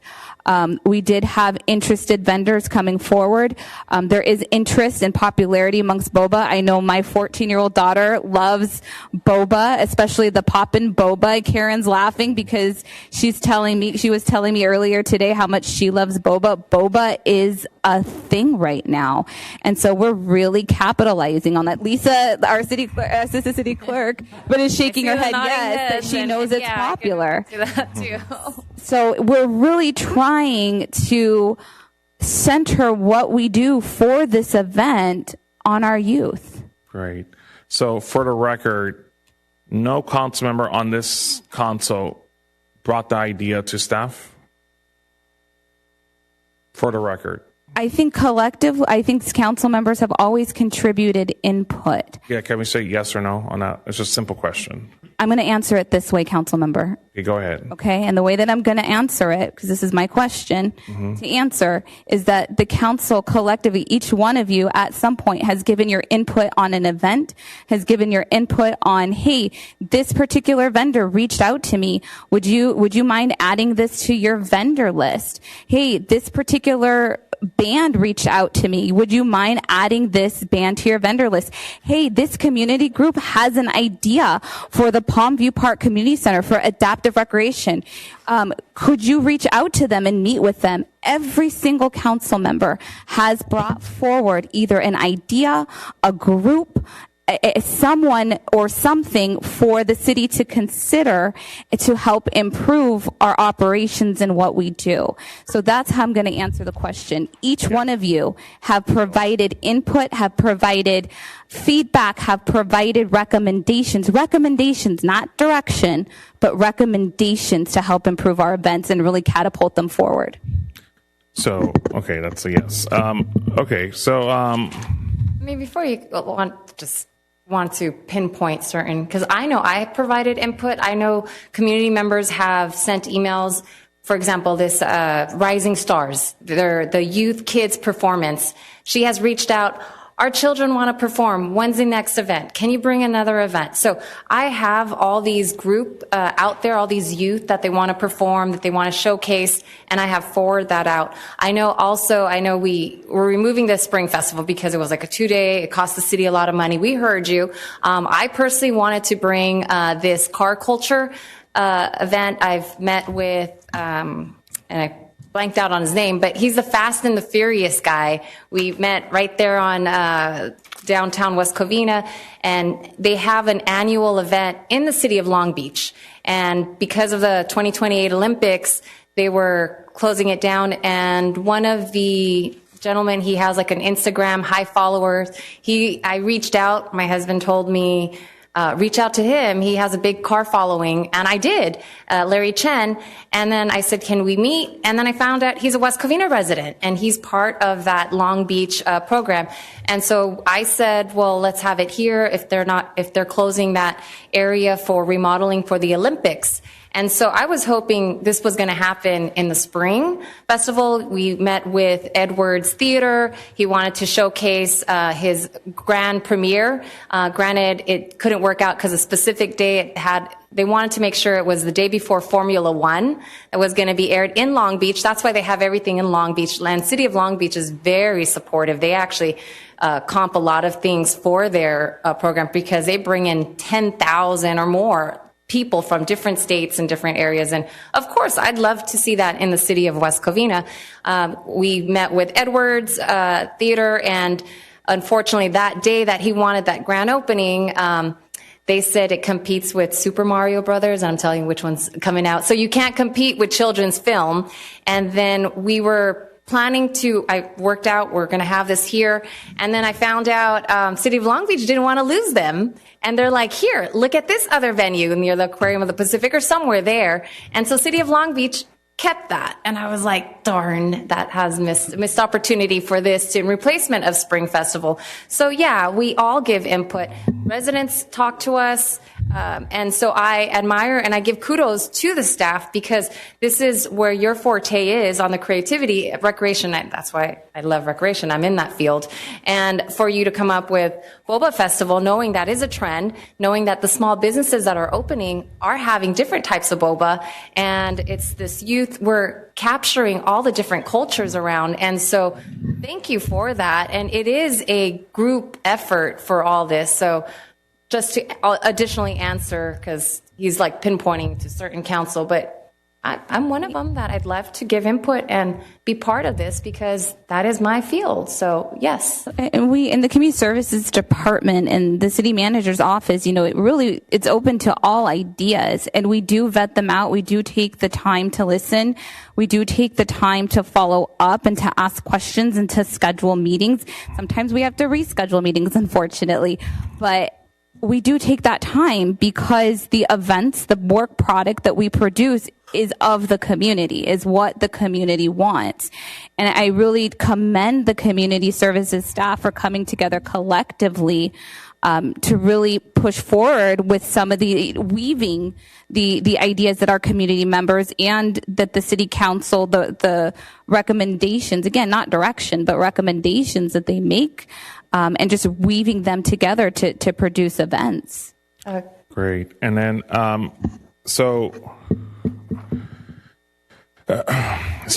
mean, you're asking us to approve line items, but we have no information on the event, how much it's going to cost in staff, in overtime. I thought we cut our overtime for our police and fire, which I don't support, but I think they're going to end up going over that, and because they need to protect our community, which I support.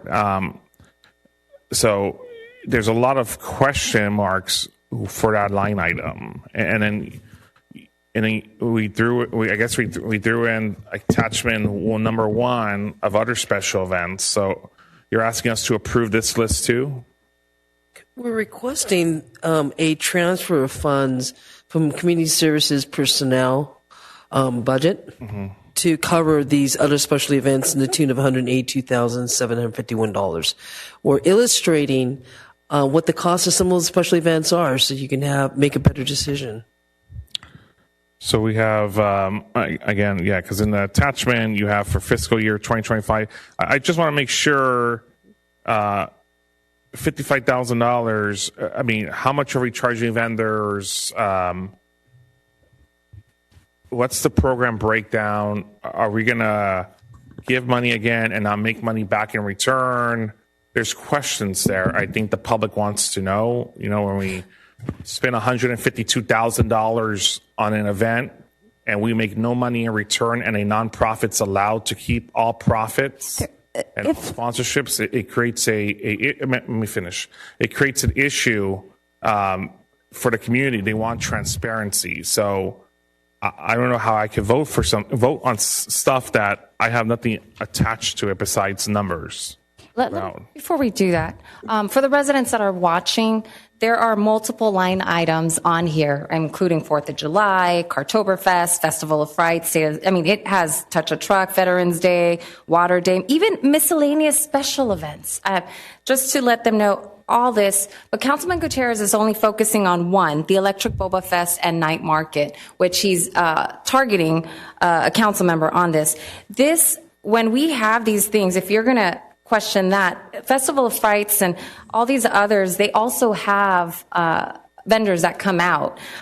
Usually when you get a budget, you can't fully tell exactly what the costs are going to be. That's why it's called an estimate, as long as you try not to go over that budget. But it's just, it's the only focus is on like the 55,000, which is only one of the many events. I mean, Easter extravaganza. So I'll just give this out there. So we have July 4th, which it's 148,000 in 2024. And I have had said, we do not allow fireworks in our city. But I always said we need to give an outlet to our community. So if we're eliminating fireworks in the city, there needs to be an outlet for them to go. This fireworks. And I support that. July 4th. I understand you said you support that, but this transfer is the budget transfer for this whole special event. It's not just this 55,000 on that. But the reason why I'm giving you guys the numbers is because it's showing he's hitting the 55,000. We have the July 4th. It's 148,000. It has thousands of people. It's a successful event. It's an event that we cannot eliminate.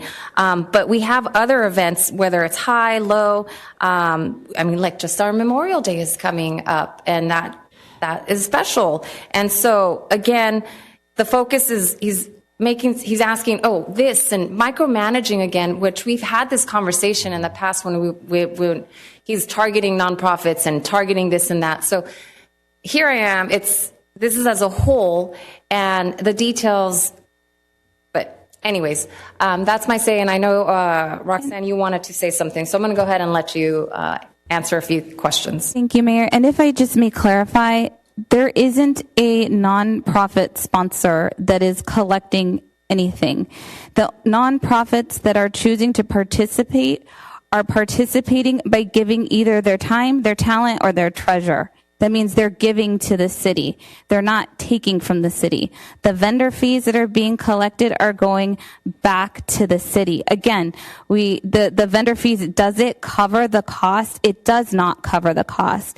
But that was a subsidy that the city and the department and the city council has chosen to make because they're putting the community first and really helping to promote those businesses. And now if we go down the path of, well, how many of these businesses are West Covina-based businesses, which is a natural question that people may ask.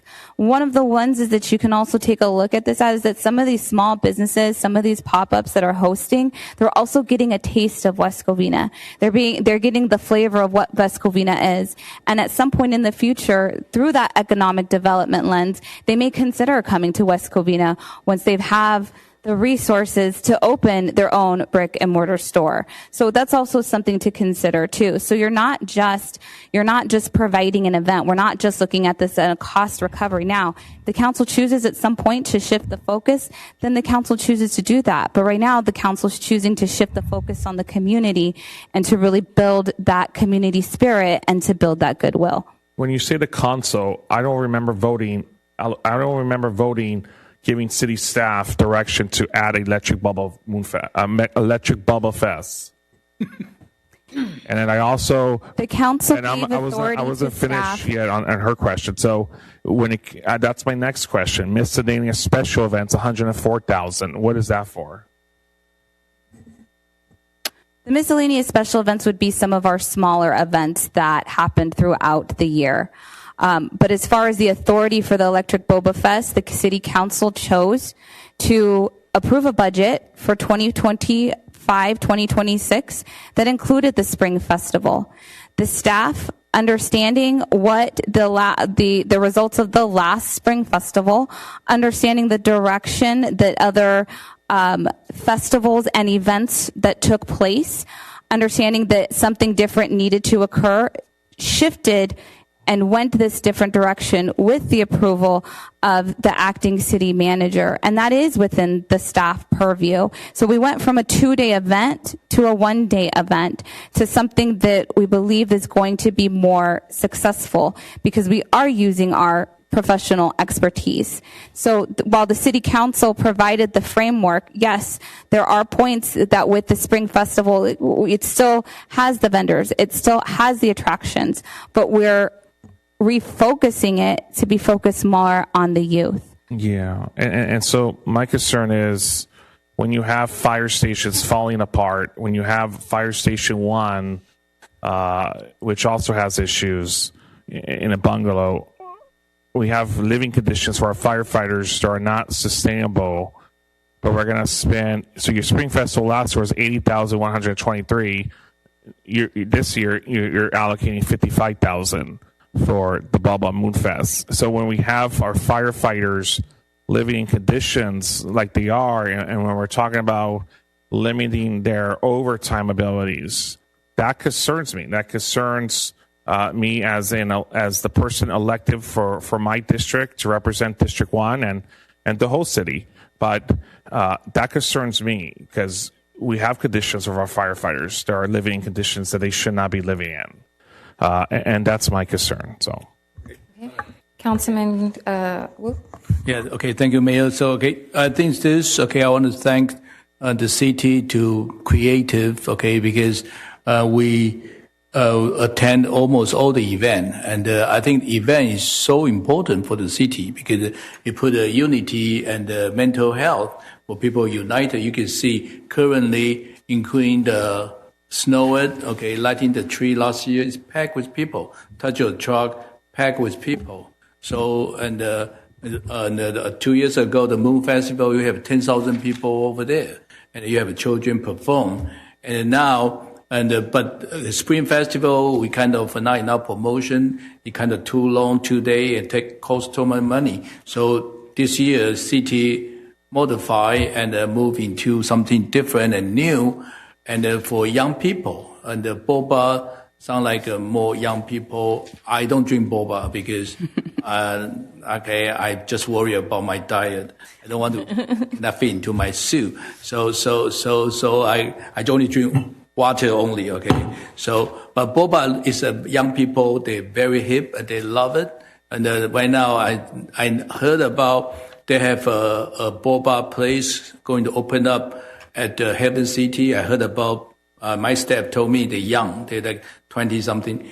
They told me it's 2 hours waiting just to get a drink for boba. I'm not going to waiting for 2 hours. Just get a boba, cost $7 or something. That's I just drinking water. But I just want to share that look like this is a hip. A lot of young people love boba and with want to thank very creative electric. That's something that's new too.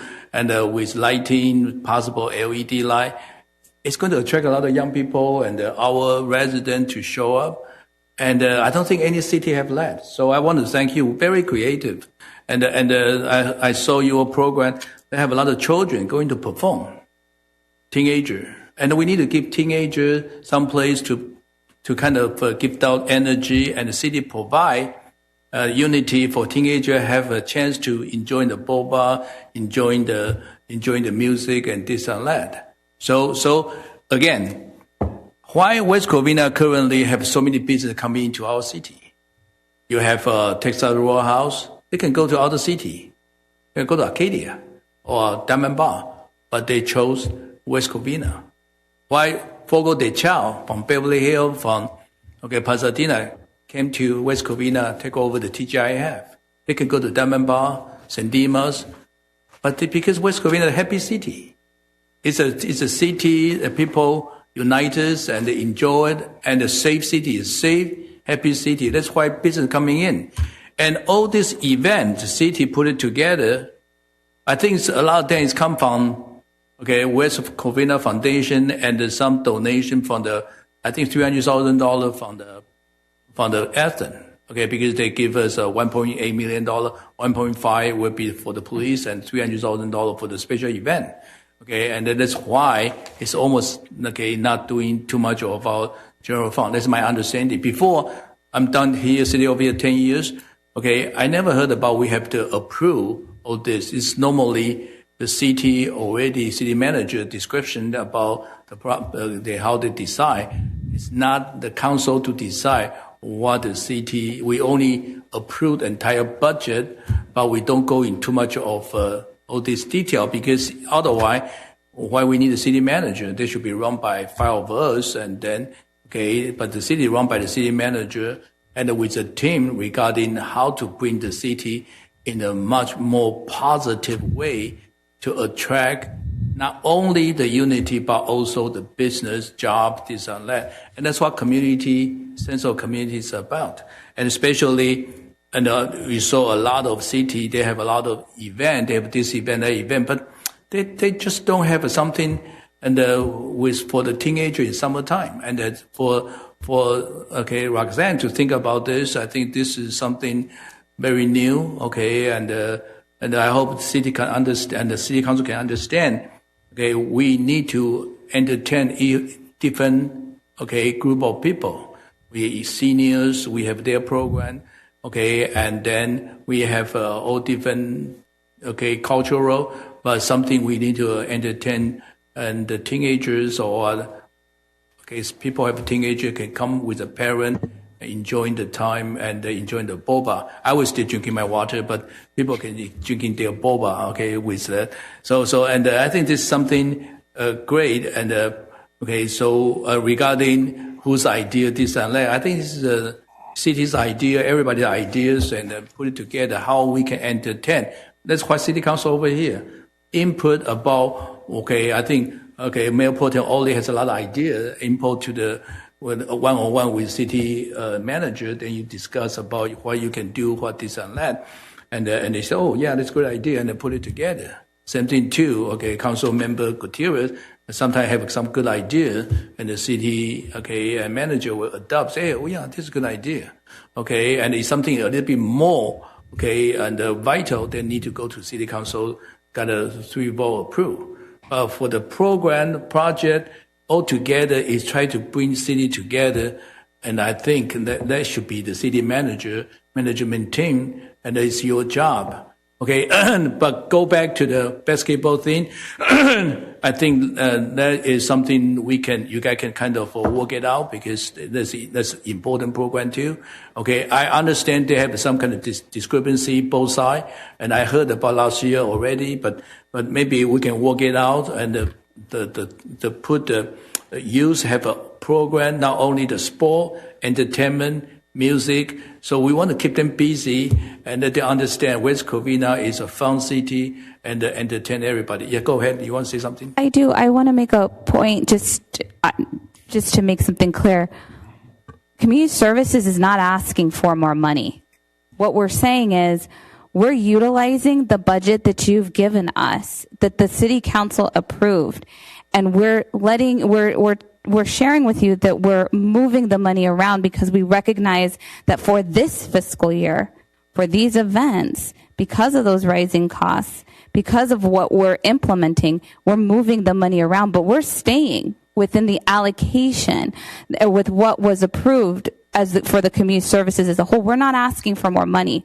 We're saying we're moving money so that we can fulfill this area. Basically, just disclose transparent to tell us what this money go. We already approved the budget. Now this money go to here.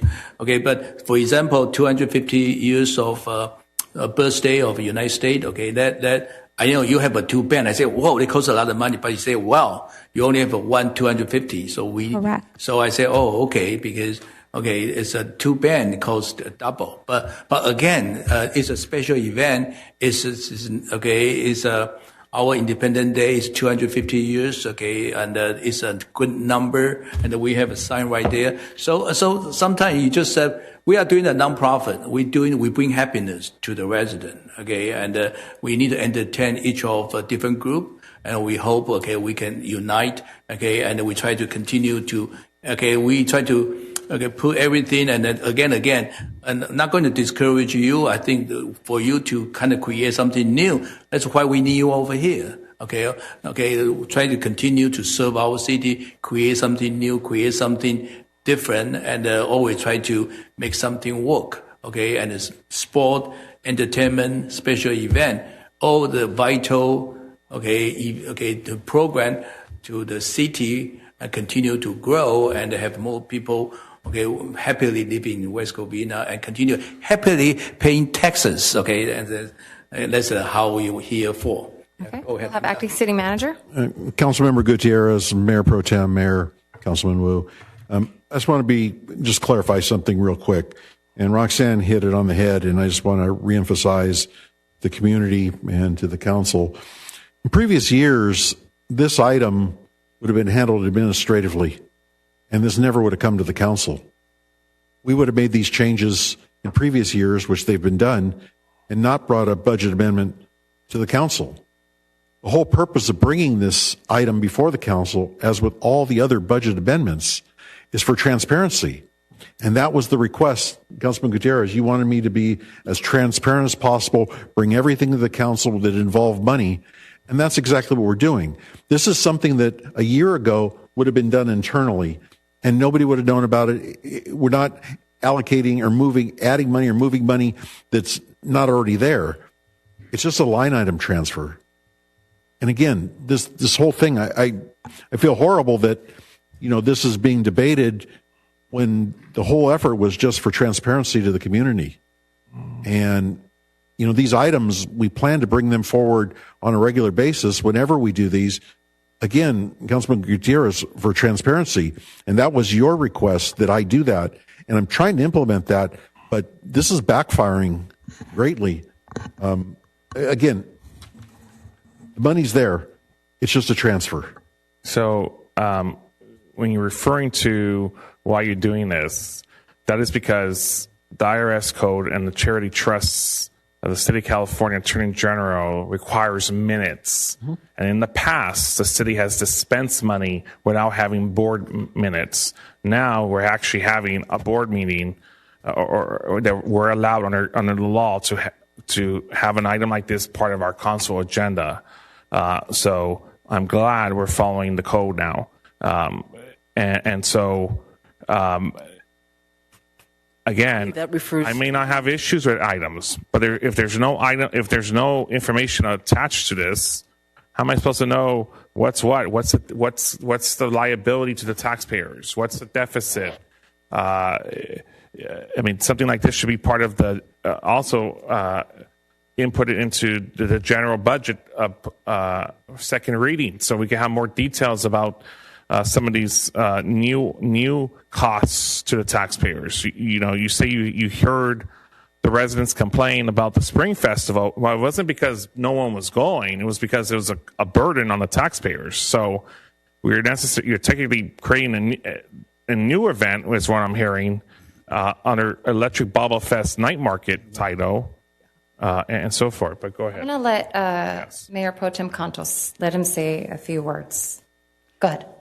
Thank you, Madam Mayor. First of all, I really appreciate the staff for the level of detail with the way he broke down the events, and plus the team is awesome with its creativity and everything. And it's really, really wonderful, because not only does the community get to see what we're doing, but it also is an opportunity for us to highlight the many different types of events that we have. And so tonight there were discussions about how there's cultural appreciation and giving the youth an opportunity to perform and to show their talent, and plus bringing people together. I'm supportive of all of that.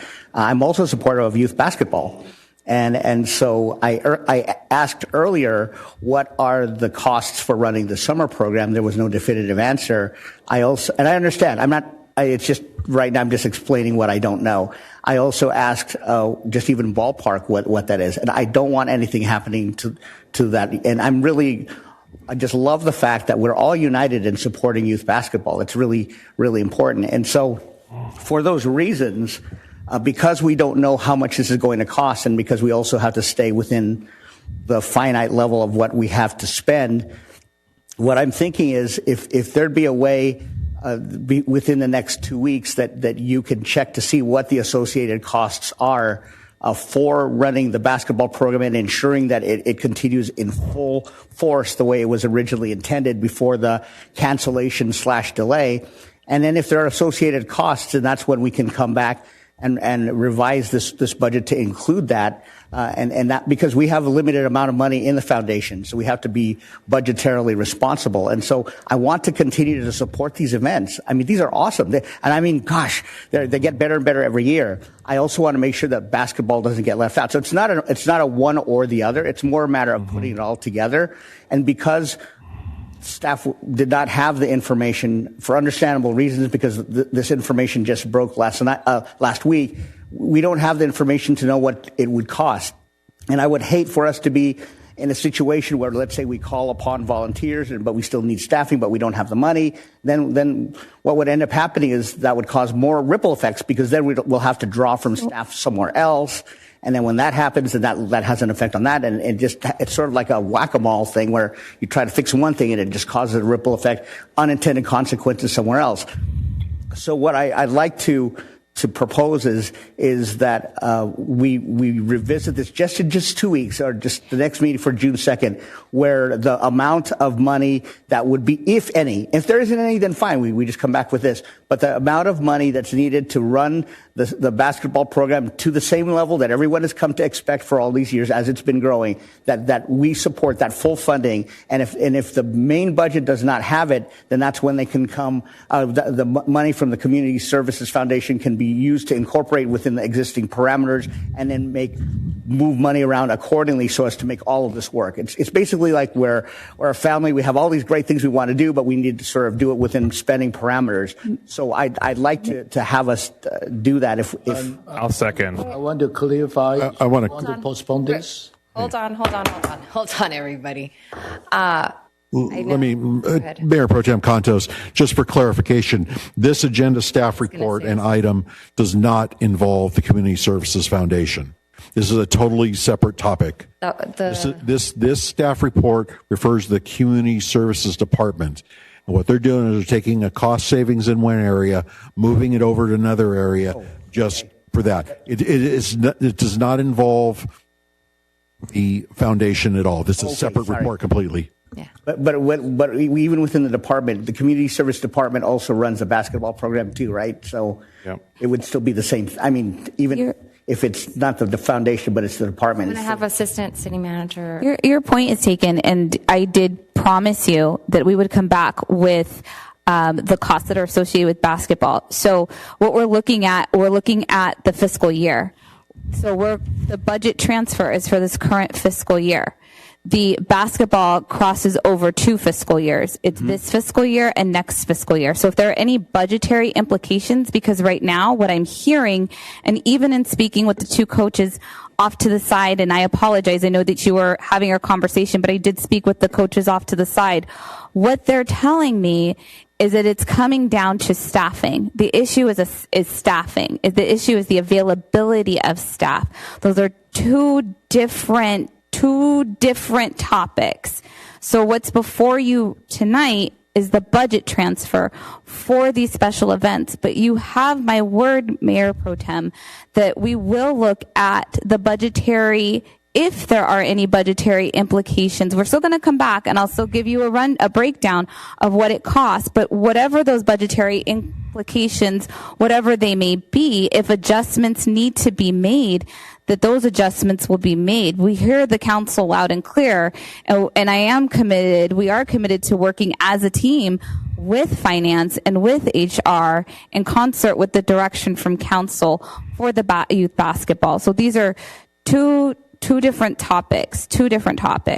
So again, it's staffing availability versus shifting, or not even versus, but what's before you is shifting the money, the cost savings in one area to cover the costs of these events. Again, not pulling from any other department, using what was budgeted, what was approved by the city council for the fiscal year. Is that clear? Okay. I appreciate the clarification, because I'm fiercely protective of the youth and want to make sure that nothing happens to them with their program. So this program, while it's run by the staff, this model is my model, and I will take credit for that. This model was my model, and I am fiercely protective of anything that has my name on it. So you and I are in line with that. Okay. Well, I'd like to conclude by thanking the youth for speaking up last week, just because it shows, look at all of this as a result of their activism and just getting involved. So this shows the community that it does make a difference. We're having this dialogue now, and I'm really appreciative for that voice and for the families that were here. I'm wanting just to make sure that they're good. And you're telling me, Roxanne, that there will be no adverse effect to this program. And just to also add, agenda item 4 was the service foundation. And even with the transfer, there's still funds in that account to assist whatever that needs to be used for. Agenda item 5 is just to the transfer for these special events. So I know with one of them, like for example, they need a transfer of $8,000 requested for Memorial Day event to cover required printing, promotional materials, sound services, food service, and event supplies, which I'm wearing the badge from, the thing to remember them. And that's coming up in next 2 weeks, a week or so. Monday. This Monday. This coming Monday. So, again, this whole, I'm here to always build community, and this continues to build community. These miscellaneous special events, we get them all the time. It's reported on the city manager's report. We just had a wonderful special event called Mommy and Me Tea. I participated that last year with my daughter. And so these miscellaneous events encompasses all of that. And we have tons of miscellaneous events, father and daughter dance, and don't get me started with our seniors. Our seniors have tons of events, and if you remove that from our seniors, we're going to hear it, and this is what they come to. But not only that, all these special events target each and every one. Our youth, adults, our seniors, family, those who we remember, our veterans, we encompass all of that. For that reason, I'd like to move a motion to approve this agenda. Is there a second? He already have a motion. He didn't have a motion. Second. I'll make a substitute I have a motion and then a second. I'd like to make a substitute motion. So substitute motion is to bring this back on the first meeting of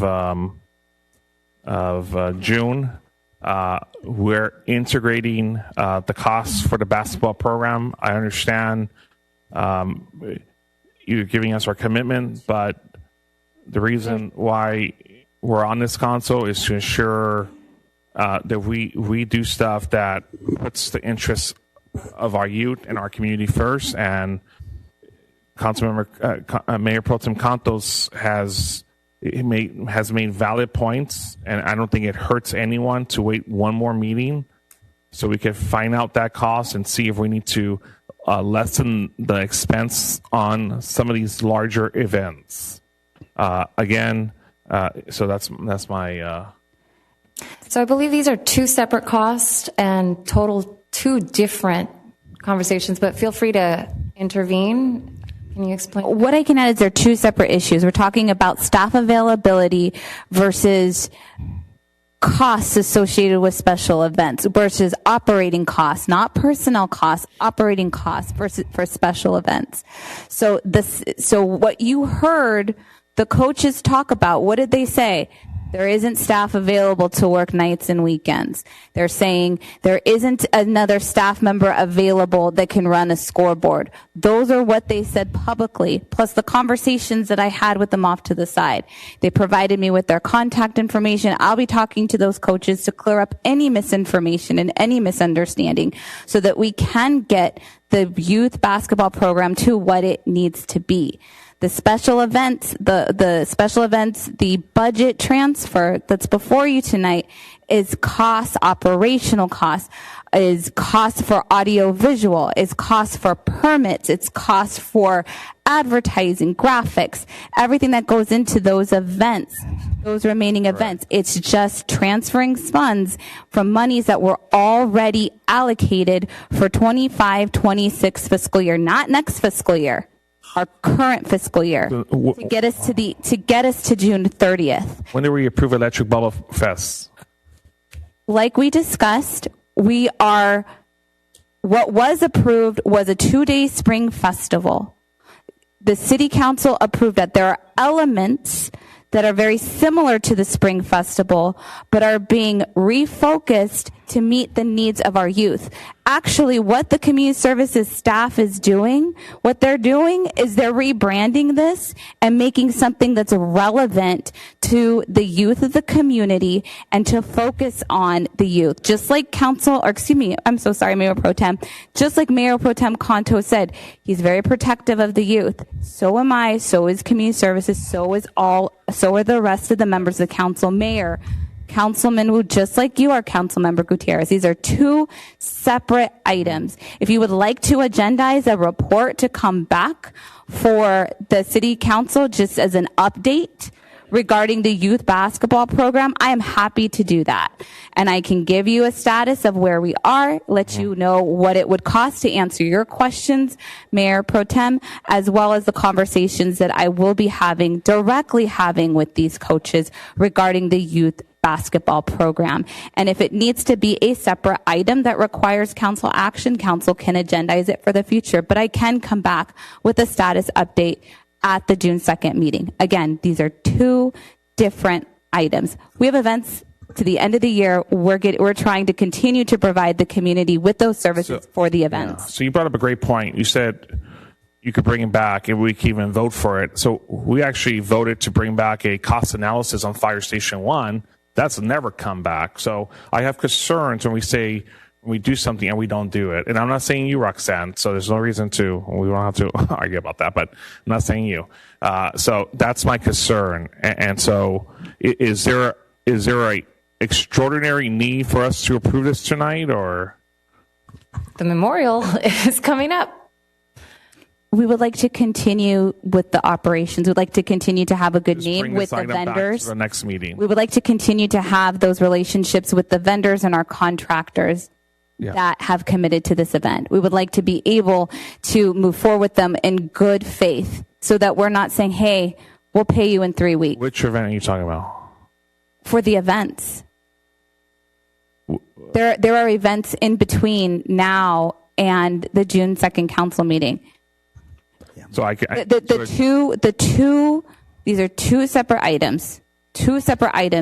We can agendize this we will put this, when I say agendize, I want to clarify what I would be requesting of the council is give me the opportunity the next 2 weeks to talk to the coaches, to explore, to delve into the youth basketball program. The status of that will be reported back at the next council meeting, including Mayor Pro Tem's request for the financial breakdown. And we will be working in concert with finance. And again, the youth basketball program that crosses over 2 fiscal years, the current one and the next one.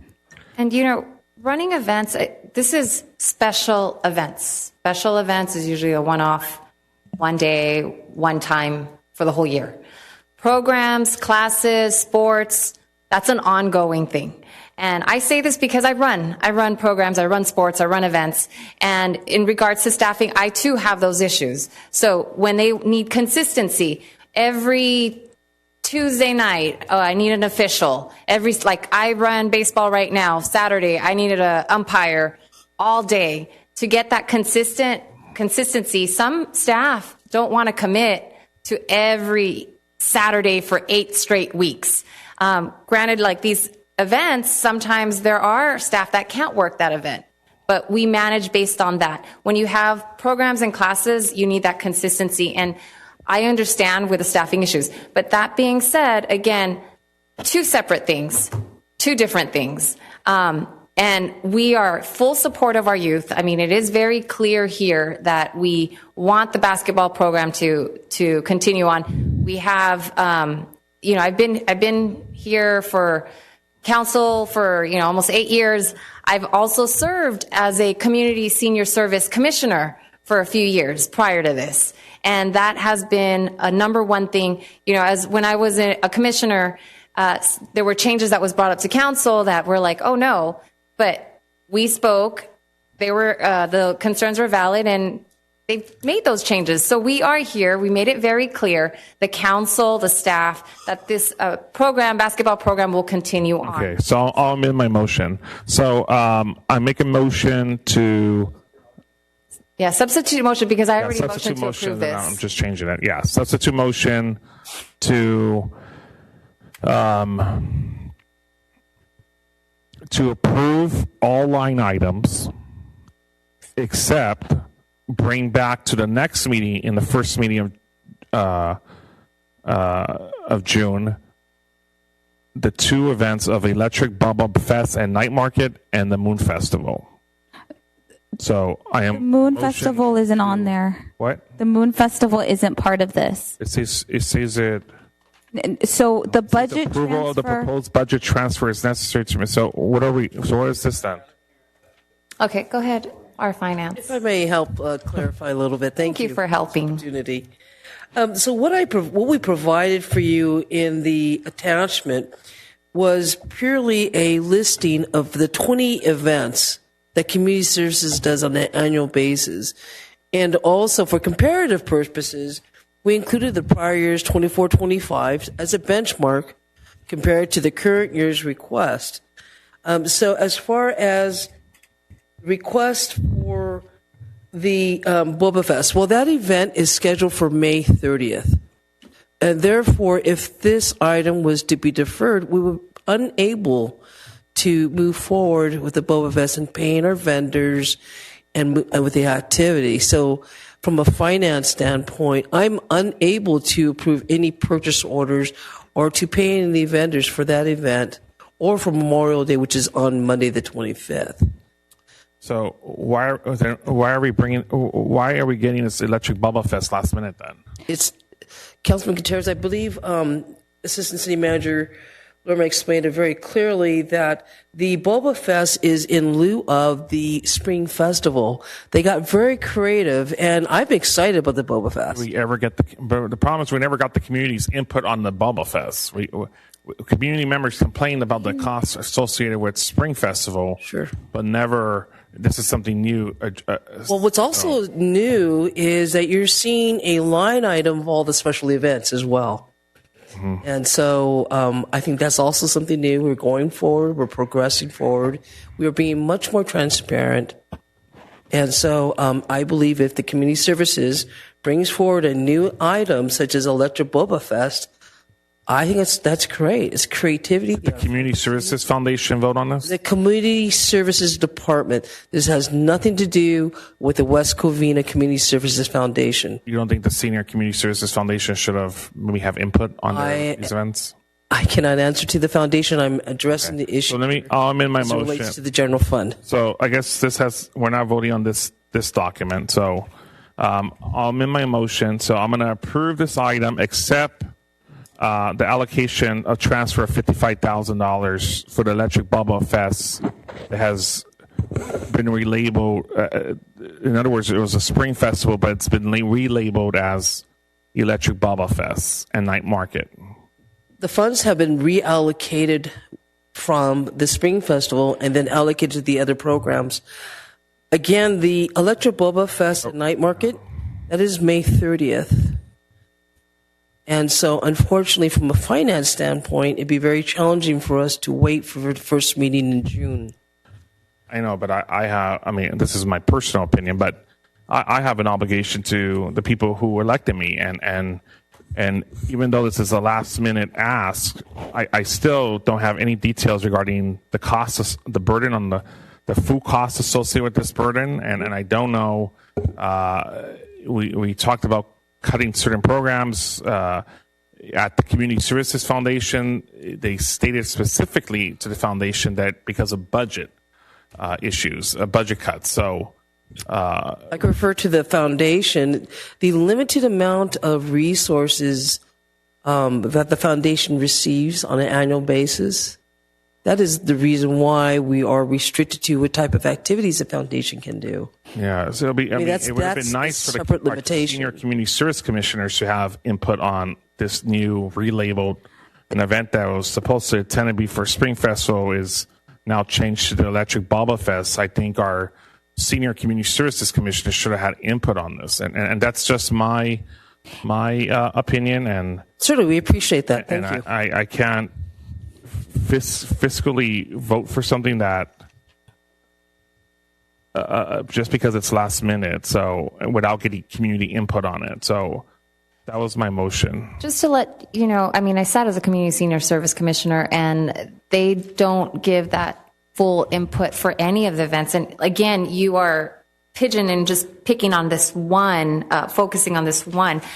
This is almost like a replacement of that. This the staff has these jurisdictions. We have this budget already in place, and so saying these and trying to manage, and sorry, it's just a little frustrating. But I'll defer. I think somebody else wanted to make a comment. City Attorney, did you have something to say?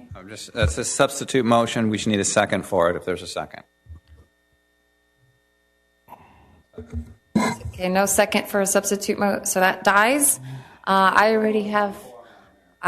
motion to approve this, and Councilman Tony Wu seconded. Roll call, please. Thank you. I have a motion by Mayor Lopez Viado, a second by Councilman Wu, to approve consent calendar item number 5, consideration of a budget transfer for Community Services Department.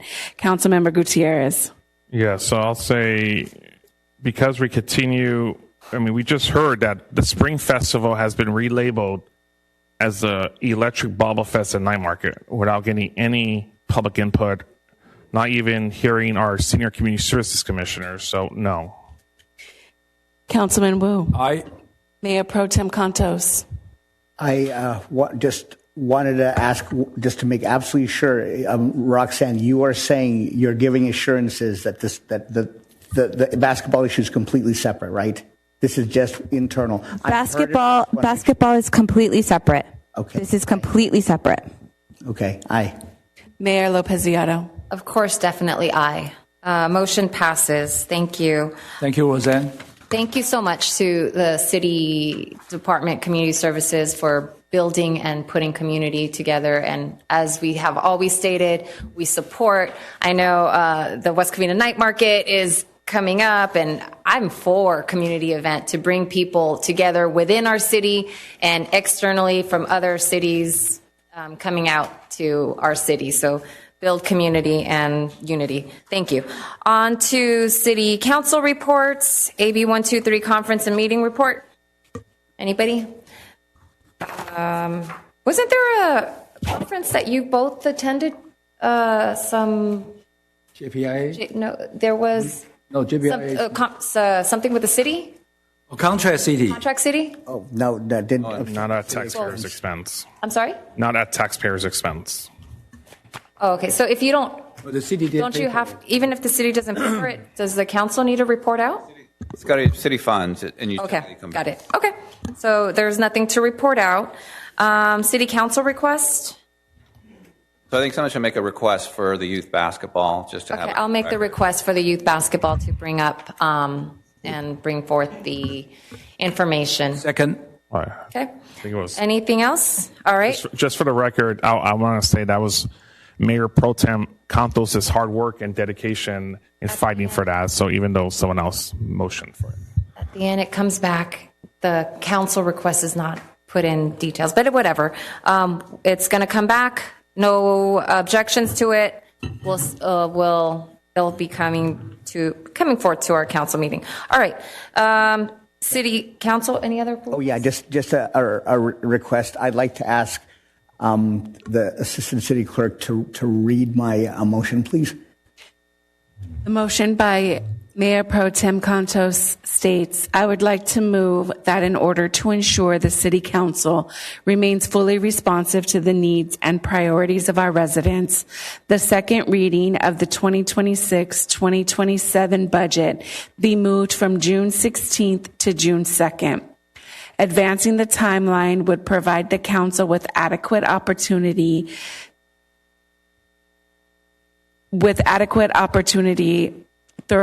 thoughtfully to make meaningful adjustments prior to final adoption, rather than the council being placed in a position of approving the budget at the last minute without sufficient time for changes so close to the end of the fiscal year that ends on June 30th, 2026. Thank you, Lisa. So essentially, I'd like to ask that we bring up the budget consideration to the second. So in case we have any changes, we'll still have some flexibility with one more meeting before the fiscal year ends. Would the staff be, I see our finance director coming up. Would the staff be prepared to have that all ready? And For the June 2nd meeting, we can do our utmost best, but it will need assistance possibly from the city manager's office. Great. The production of the budget is over 300 pages. We are currently finalizing it, going through the format. We hope to have that done this week. We were planning to go on production next week so we can deliver it to the city clerk's office on time. So if we're granted a little waiver of time to when we can deliver it, then I'm sure we can meet your deadline of the meeting for the June 2nd. Wonderful. Thank you. We'll do our best, absolutely. Thank you. Councilman Wu?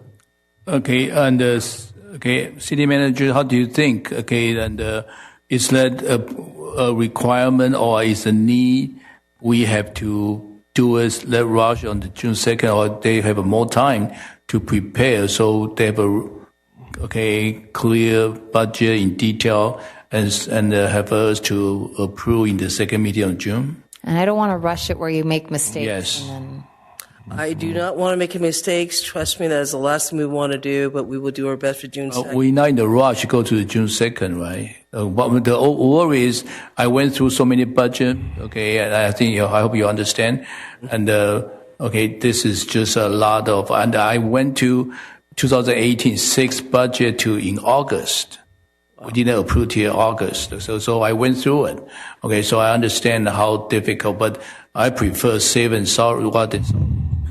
To answer your question, Karen's answer is politically correct, but realistically, if we were to try to move this to June 2nd, you're asking the finance staff, city staff, to work throughout the holiday break, holiday weekend, and we'll probably have to put 12, 14 hours a day to be able to go to print and have this ready for posting on Thursday. I mean, it can be done, but you're asking for city staff to adjust their schedules and work every day between now and next So, Wednesday. Mayor It Pro would Tem. really be a rush. I mean, we start the budget process in January, and these dates are presented to the council starting in January. So these just aren't arbitrary dates. We've, from our meetings to our internal discussions to meeting with department heads to bringing a draft budget, everything is on a calendar. And to change in the final hours here of when we need to cross the finish line is really a large ask of the council at this point. Mayor Pro Tem Contos, coming back on the 16th, we would still be able to take your comments, concerns. I think actually bringing it to the second defeats what you're actually trying to do. That's my opinion. Okay, so let's just say we kept it on the 16th and we had specific budgetary changes that we wanted to put through. Is that still doable to do on that day without failing to have a budget? I mean, let's say we wanted to do a line item strike. I'm just making this up. I mean, but let's say we wanted to make specific changes in light of everything that's presented. Can that still be done on the 16th without jeopardizing our not having an approved budget by the July 1st? Yes, it can. And then Mayor Pro Tem Contos, I know I've been here, and I don't think we've ever had a budget approval before the July 1st fiscal year. And just to give you a visual context, I know when you had asked that question and the finance director came up, she's a very confident person when she comes and speaks. Even though she said yes, visually, if you were looking at her facial reaction and her body language was like, not really. So, but she was just being a sport to say yes. But it's, I can see the difficulty, the issues. I don't want to waste overtime and then stress out our staff. As you know, I am 4 staff, body, mind, soul, all need to refresh, relax, and, get into the game again. So that, I just wanted to relay that just because I saw her, I saw her expressions and I was just like, you were really pushing it. Thank you. I appreciate that because I just want to make sure that there's a way to do that. And for the response on the 16th, not to be sorry, there's no time because the budget's already final. I just want to make sure we're not boxed in that way, that if there's still changes based on our read of whatever you give us, when you give us time to go through everything, that we'll still have an opportunity to have that discussion, including those specific types of discussions regarding any line items that we would like to make modifications to. You're saying we could still do it on that day and still have an approved budget by July 1st. I just wanted to, if you say that that's doable, then I will trust you with that. It is very doable for the 16th. Again, the ask for doing something on June 2nd, it wouldn't be fair to the staff. It would alter our work product, and it wouldn't be complete. I really believe that this actually gives council more time to dive into the budget and thoroughly review and ask questions about individual line items and have proper questions and concerns for the 16th. And whatever the council approves that night, we can incorporate it into the final budget. So with the final budget, I'm going to have to ask that we be given a little more time than the Thursday before with something so voluminous. The Friday before. It's very, very difficult to go through and to digest all of that. So I'll withdraw my motion, but I am going to ask, please, that you get it to us faster rather than slower. If you could just work to get it, because I personally need time to go through, and my speech program that I listen to can only go so fast. And so I just want to make sure to not fail to have the time to analyze things deeply enough, because let's say it comes so late and then I have to scramble. So I don't want to have to scramble either. So, Mayor Pro Tem Contos, I appreciate that. Thank you very much. And I do understand you will go through the entire budget page by page. And again, thank you for that. Understand that the proposed budget that was brought forth to this council, there was no changes that we got from the council. Again, there was no direction from council to make any modifications to the proposed budget. So what you currently have in the proposed budget is what you'll be seeing. Okay. We'll be making formatting changes. I found some typos I had in there and things of that nature. But it's already reflected from what you gave us. That's even better. That is correct. Okay. Absolutely. Again, it'll just be more formatting changes that I need to make. Nothing of context. Okay. We are going to add a little more description, a little more information, per the request of Councilman Gutierrez. in the special community events description, we will be putting budgetary amounts for some of the major programs. So other than that, there'll be no major dollar amount changes, strictly formatting. Okay, then Madam Mayor, I withdraw my request. Okay. Any other council requests? I have a question. I'm sorry, I had just one more. Sorry. Oh, sorry, go We'll ahead. let- Sorry, go ahead. Sorry, it's just real fast. Yes. Can the acting city manager update us on the status of the medians and so forth? Because we're still waiting, and the community is coming at least for me, they're coming at me every week about that, saying, look, they want the beautification, and it's frustrating a lot of people. So can you provide an update as to where we are with the approval of the RFP, when is work going to get done, and so forth? That'll be coming back to the council shortly. We're currently in the process. I believe our final review is tomorrow. We're reviewing the proposals that have been submitted through the RFP process. Thank you. Madam Mayor. Not necessarily thank you, Mayor.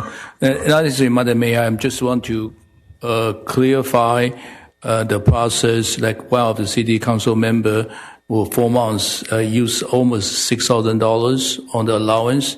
So we want to clarify how they want to submit the reimbursement. What's the guideline? It's like anything can be including this public fund.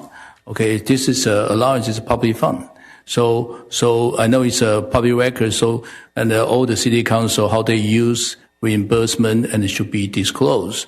And how they using for food and this and that. So the guideline, can they be like any of us can just use the even reimburse for the food, donut, and all that kind of et cetera.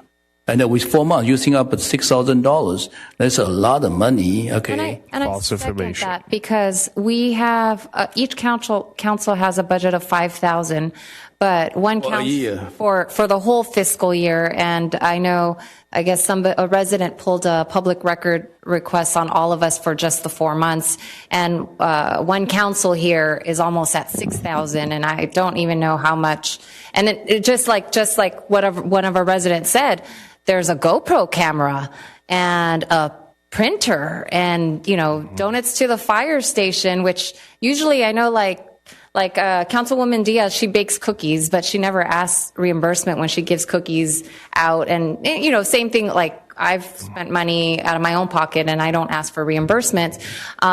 But, it's almost deceptive thinking it's coming from a council when you're getting reimbursement from the city.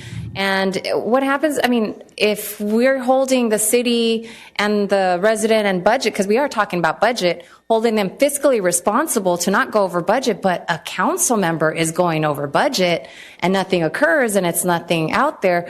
I'd like more information. So thank you, Councilman Wu, for bringing that. And I do support that in regards to, these line items that people purchase, which, there's difference when it's purchasing for public benefit versus your own selfish personal reasons that goes only to you. So I'd like to see this move forward. So yes. So I'll make a comment. The numbers online are inflated and wrong. Second of all, maybe Lisa could answer the question on the record. When did that public records request get released? I'll answer. I'll answer, Councilman Member Gutierrez. So, regardless of when it was released, published, I'm responsible for anything that comes out of this city, any documents, any transmissions. I'm aware of your concerns, and I am looking into them. And if numbers are inflated, even more reasons to bring it up. I'm sorry, if I could just clarify the information that appeared on social media.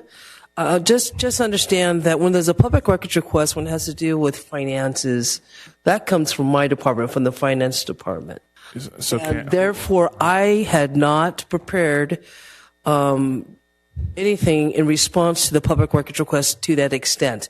So whatever is out there, that is not from me. That is an unofficial. Thank you, Karen, for clarifying that. Again, I apologize for being late, but I am definitely behind on my public records request. We're prioritizing it, but again, just to state that document did not come from the finance department. So as far as I'm concerned, it's an unofficial document. I will be preparing responses to the public records request as it relates to the city council's allowances. As soon as I get past my budget, as soon as I get past the audit, Yes, so I'll be preparing that. And I want to continue with my request. I think, okay, because before, okay, and I all have year end about disclose all the city council, including myself, what I have been spending on that allowance. For example, a trip to Sacramento or something, okay, and that okay, will be there, and how much left. Okay, that's what from Robin Burr, the previous the finance director, share with you. So let all the city council will understand. I think quarterly she showed to us about what we spend, because sometimes we order a t-shirt, we don't know how much. Okay, and that should be registered in that. If I order 2 t-shirts with with a city logo, that will be going to my allowance. So Yes, that's my understanding. So in that way, and I remember those, uniform possible, that would be there, or a trip. For example, you attend some kind of meeting and went to the conference, and we have to stay one night. But normally we don't. Like Vegas, we try to recruit, the hotel or business. And I think I went with Dario. I went with Paulina. Okay, that time I think the assistant city manager, and she purchased the air fly, the fly, and then they kind of covered by the city. So I know that will be deducted from my allowance, because the trip is try to recruit the business. Okay, so another thing is, I think city need to have identify what you can get reimbursed, what you cannot get reimbursed. Okay. So in that way, at least have a guideline. Like for example, if we will, require the closing, and when the people are talking about, we want to, make sure our, children program, the budget, but at the same time, we need to control our budget. We don't want to overspend. We want to make sure the city, have enough funds for our children, for basketball league and this and that. And if you spend up to the $6,000, that possible can be used, to have our league for the summer. So again, and what we need is some guideline, about what you can ask for reimburse, what you cannot. Okay. So cities shouldn't be accept anything, any council, and because the city manager worry about, and the city council, they just approve. It should be the guideline. Absolutely. And in that way, it's black and white, and nobody can say, this and that. So, but again, we just try to control the budget so each of us don't kind of overspend it. I appreciate that. And please understand that in one fiscal year, if you don't utilize all your allotment of $6,000, that gets rolled over to the following fiscal year. So again, if you only use $4,000, you have $2,000 remaining, that $2,000 will go to the next following year. Well, I think I have a lot now. However, Councilman Wu, your funds are gone. Thank you. I give up. You don't spend anything, and yes, thank you. I didn't spend anything. Thank you for your contribution. I wasn't aware of that, so I think this would I didn't reimburse. I spent a lot, but I didn't reimburse. No, you never. I have not seen your reimbursement, so thank you for your contribution. Mayor Pro Tem wanted to. Is our allowance 5,000 or 6,000? I want to say it's six. Five. It's $5,000 per year. But again, it's rolled over. I understand the council's request. We want some clarifications. We can definitely bring back a staff report identifying what is ineligible, what's not eligible, and we also will iterate the amount of allotment per year. And that would be good to know, because I wasn't aware of rolling over, because I know there was other years where I didn't really spend anything. And I remember my first year when I just ordered business cards for me, it came out of my allowance on little things like that. But that would be helpful to get information of what can't not. And absolutely, I just remembered, I thought it was, this is your allowance for the year, use it or lose it and whatever. But that'd be helpful if it comes back to the council as a report. Absolutely, we can do so. Thank you. Okay, so I'll make a comment. Go ahead. So originally there was a report somewhere released online by the husband of a councilwoman on the city council that had information on there that was wrong, duplicated, falsified, also certain Americans with Disability Act information leaked onto it on purpose. So that didn't happen by itself. So I want to thank you, Karen, for being truthful by indicating for the record that you did not produce that report, which would have had to come from you if it was a public records request. Thank you for being honest, Karen. I commend you for that. Now, if you're going to ask to review the policy, like the words you use, Karen, then I have no problem you bringing that back. Thank you. Appreciate the support. Okay, thank you. Okay, and motion to adjourn, please. Wait, any other council comments? I mean, the Memorial Day event is this coming Monday already. May is about to end. Please come out, support, and remember those who have fallen. And then our Boba Festival is coming up as well. So please attend, come support. Other than that, meeting adjourned. Thank you. You're so disrespectful.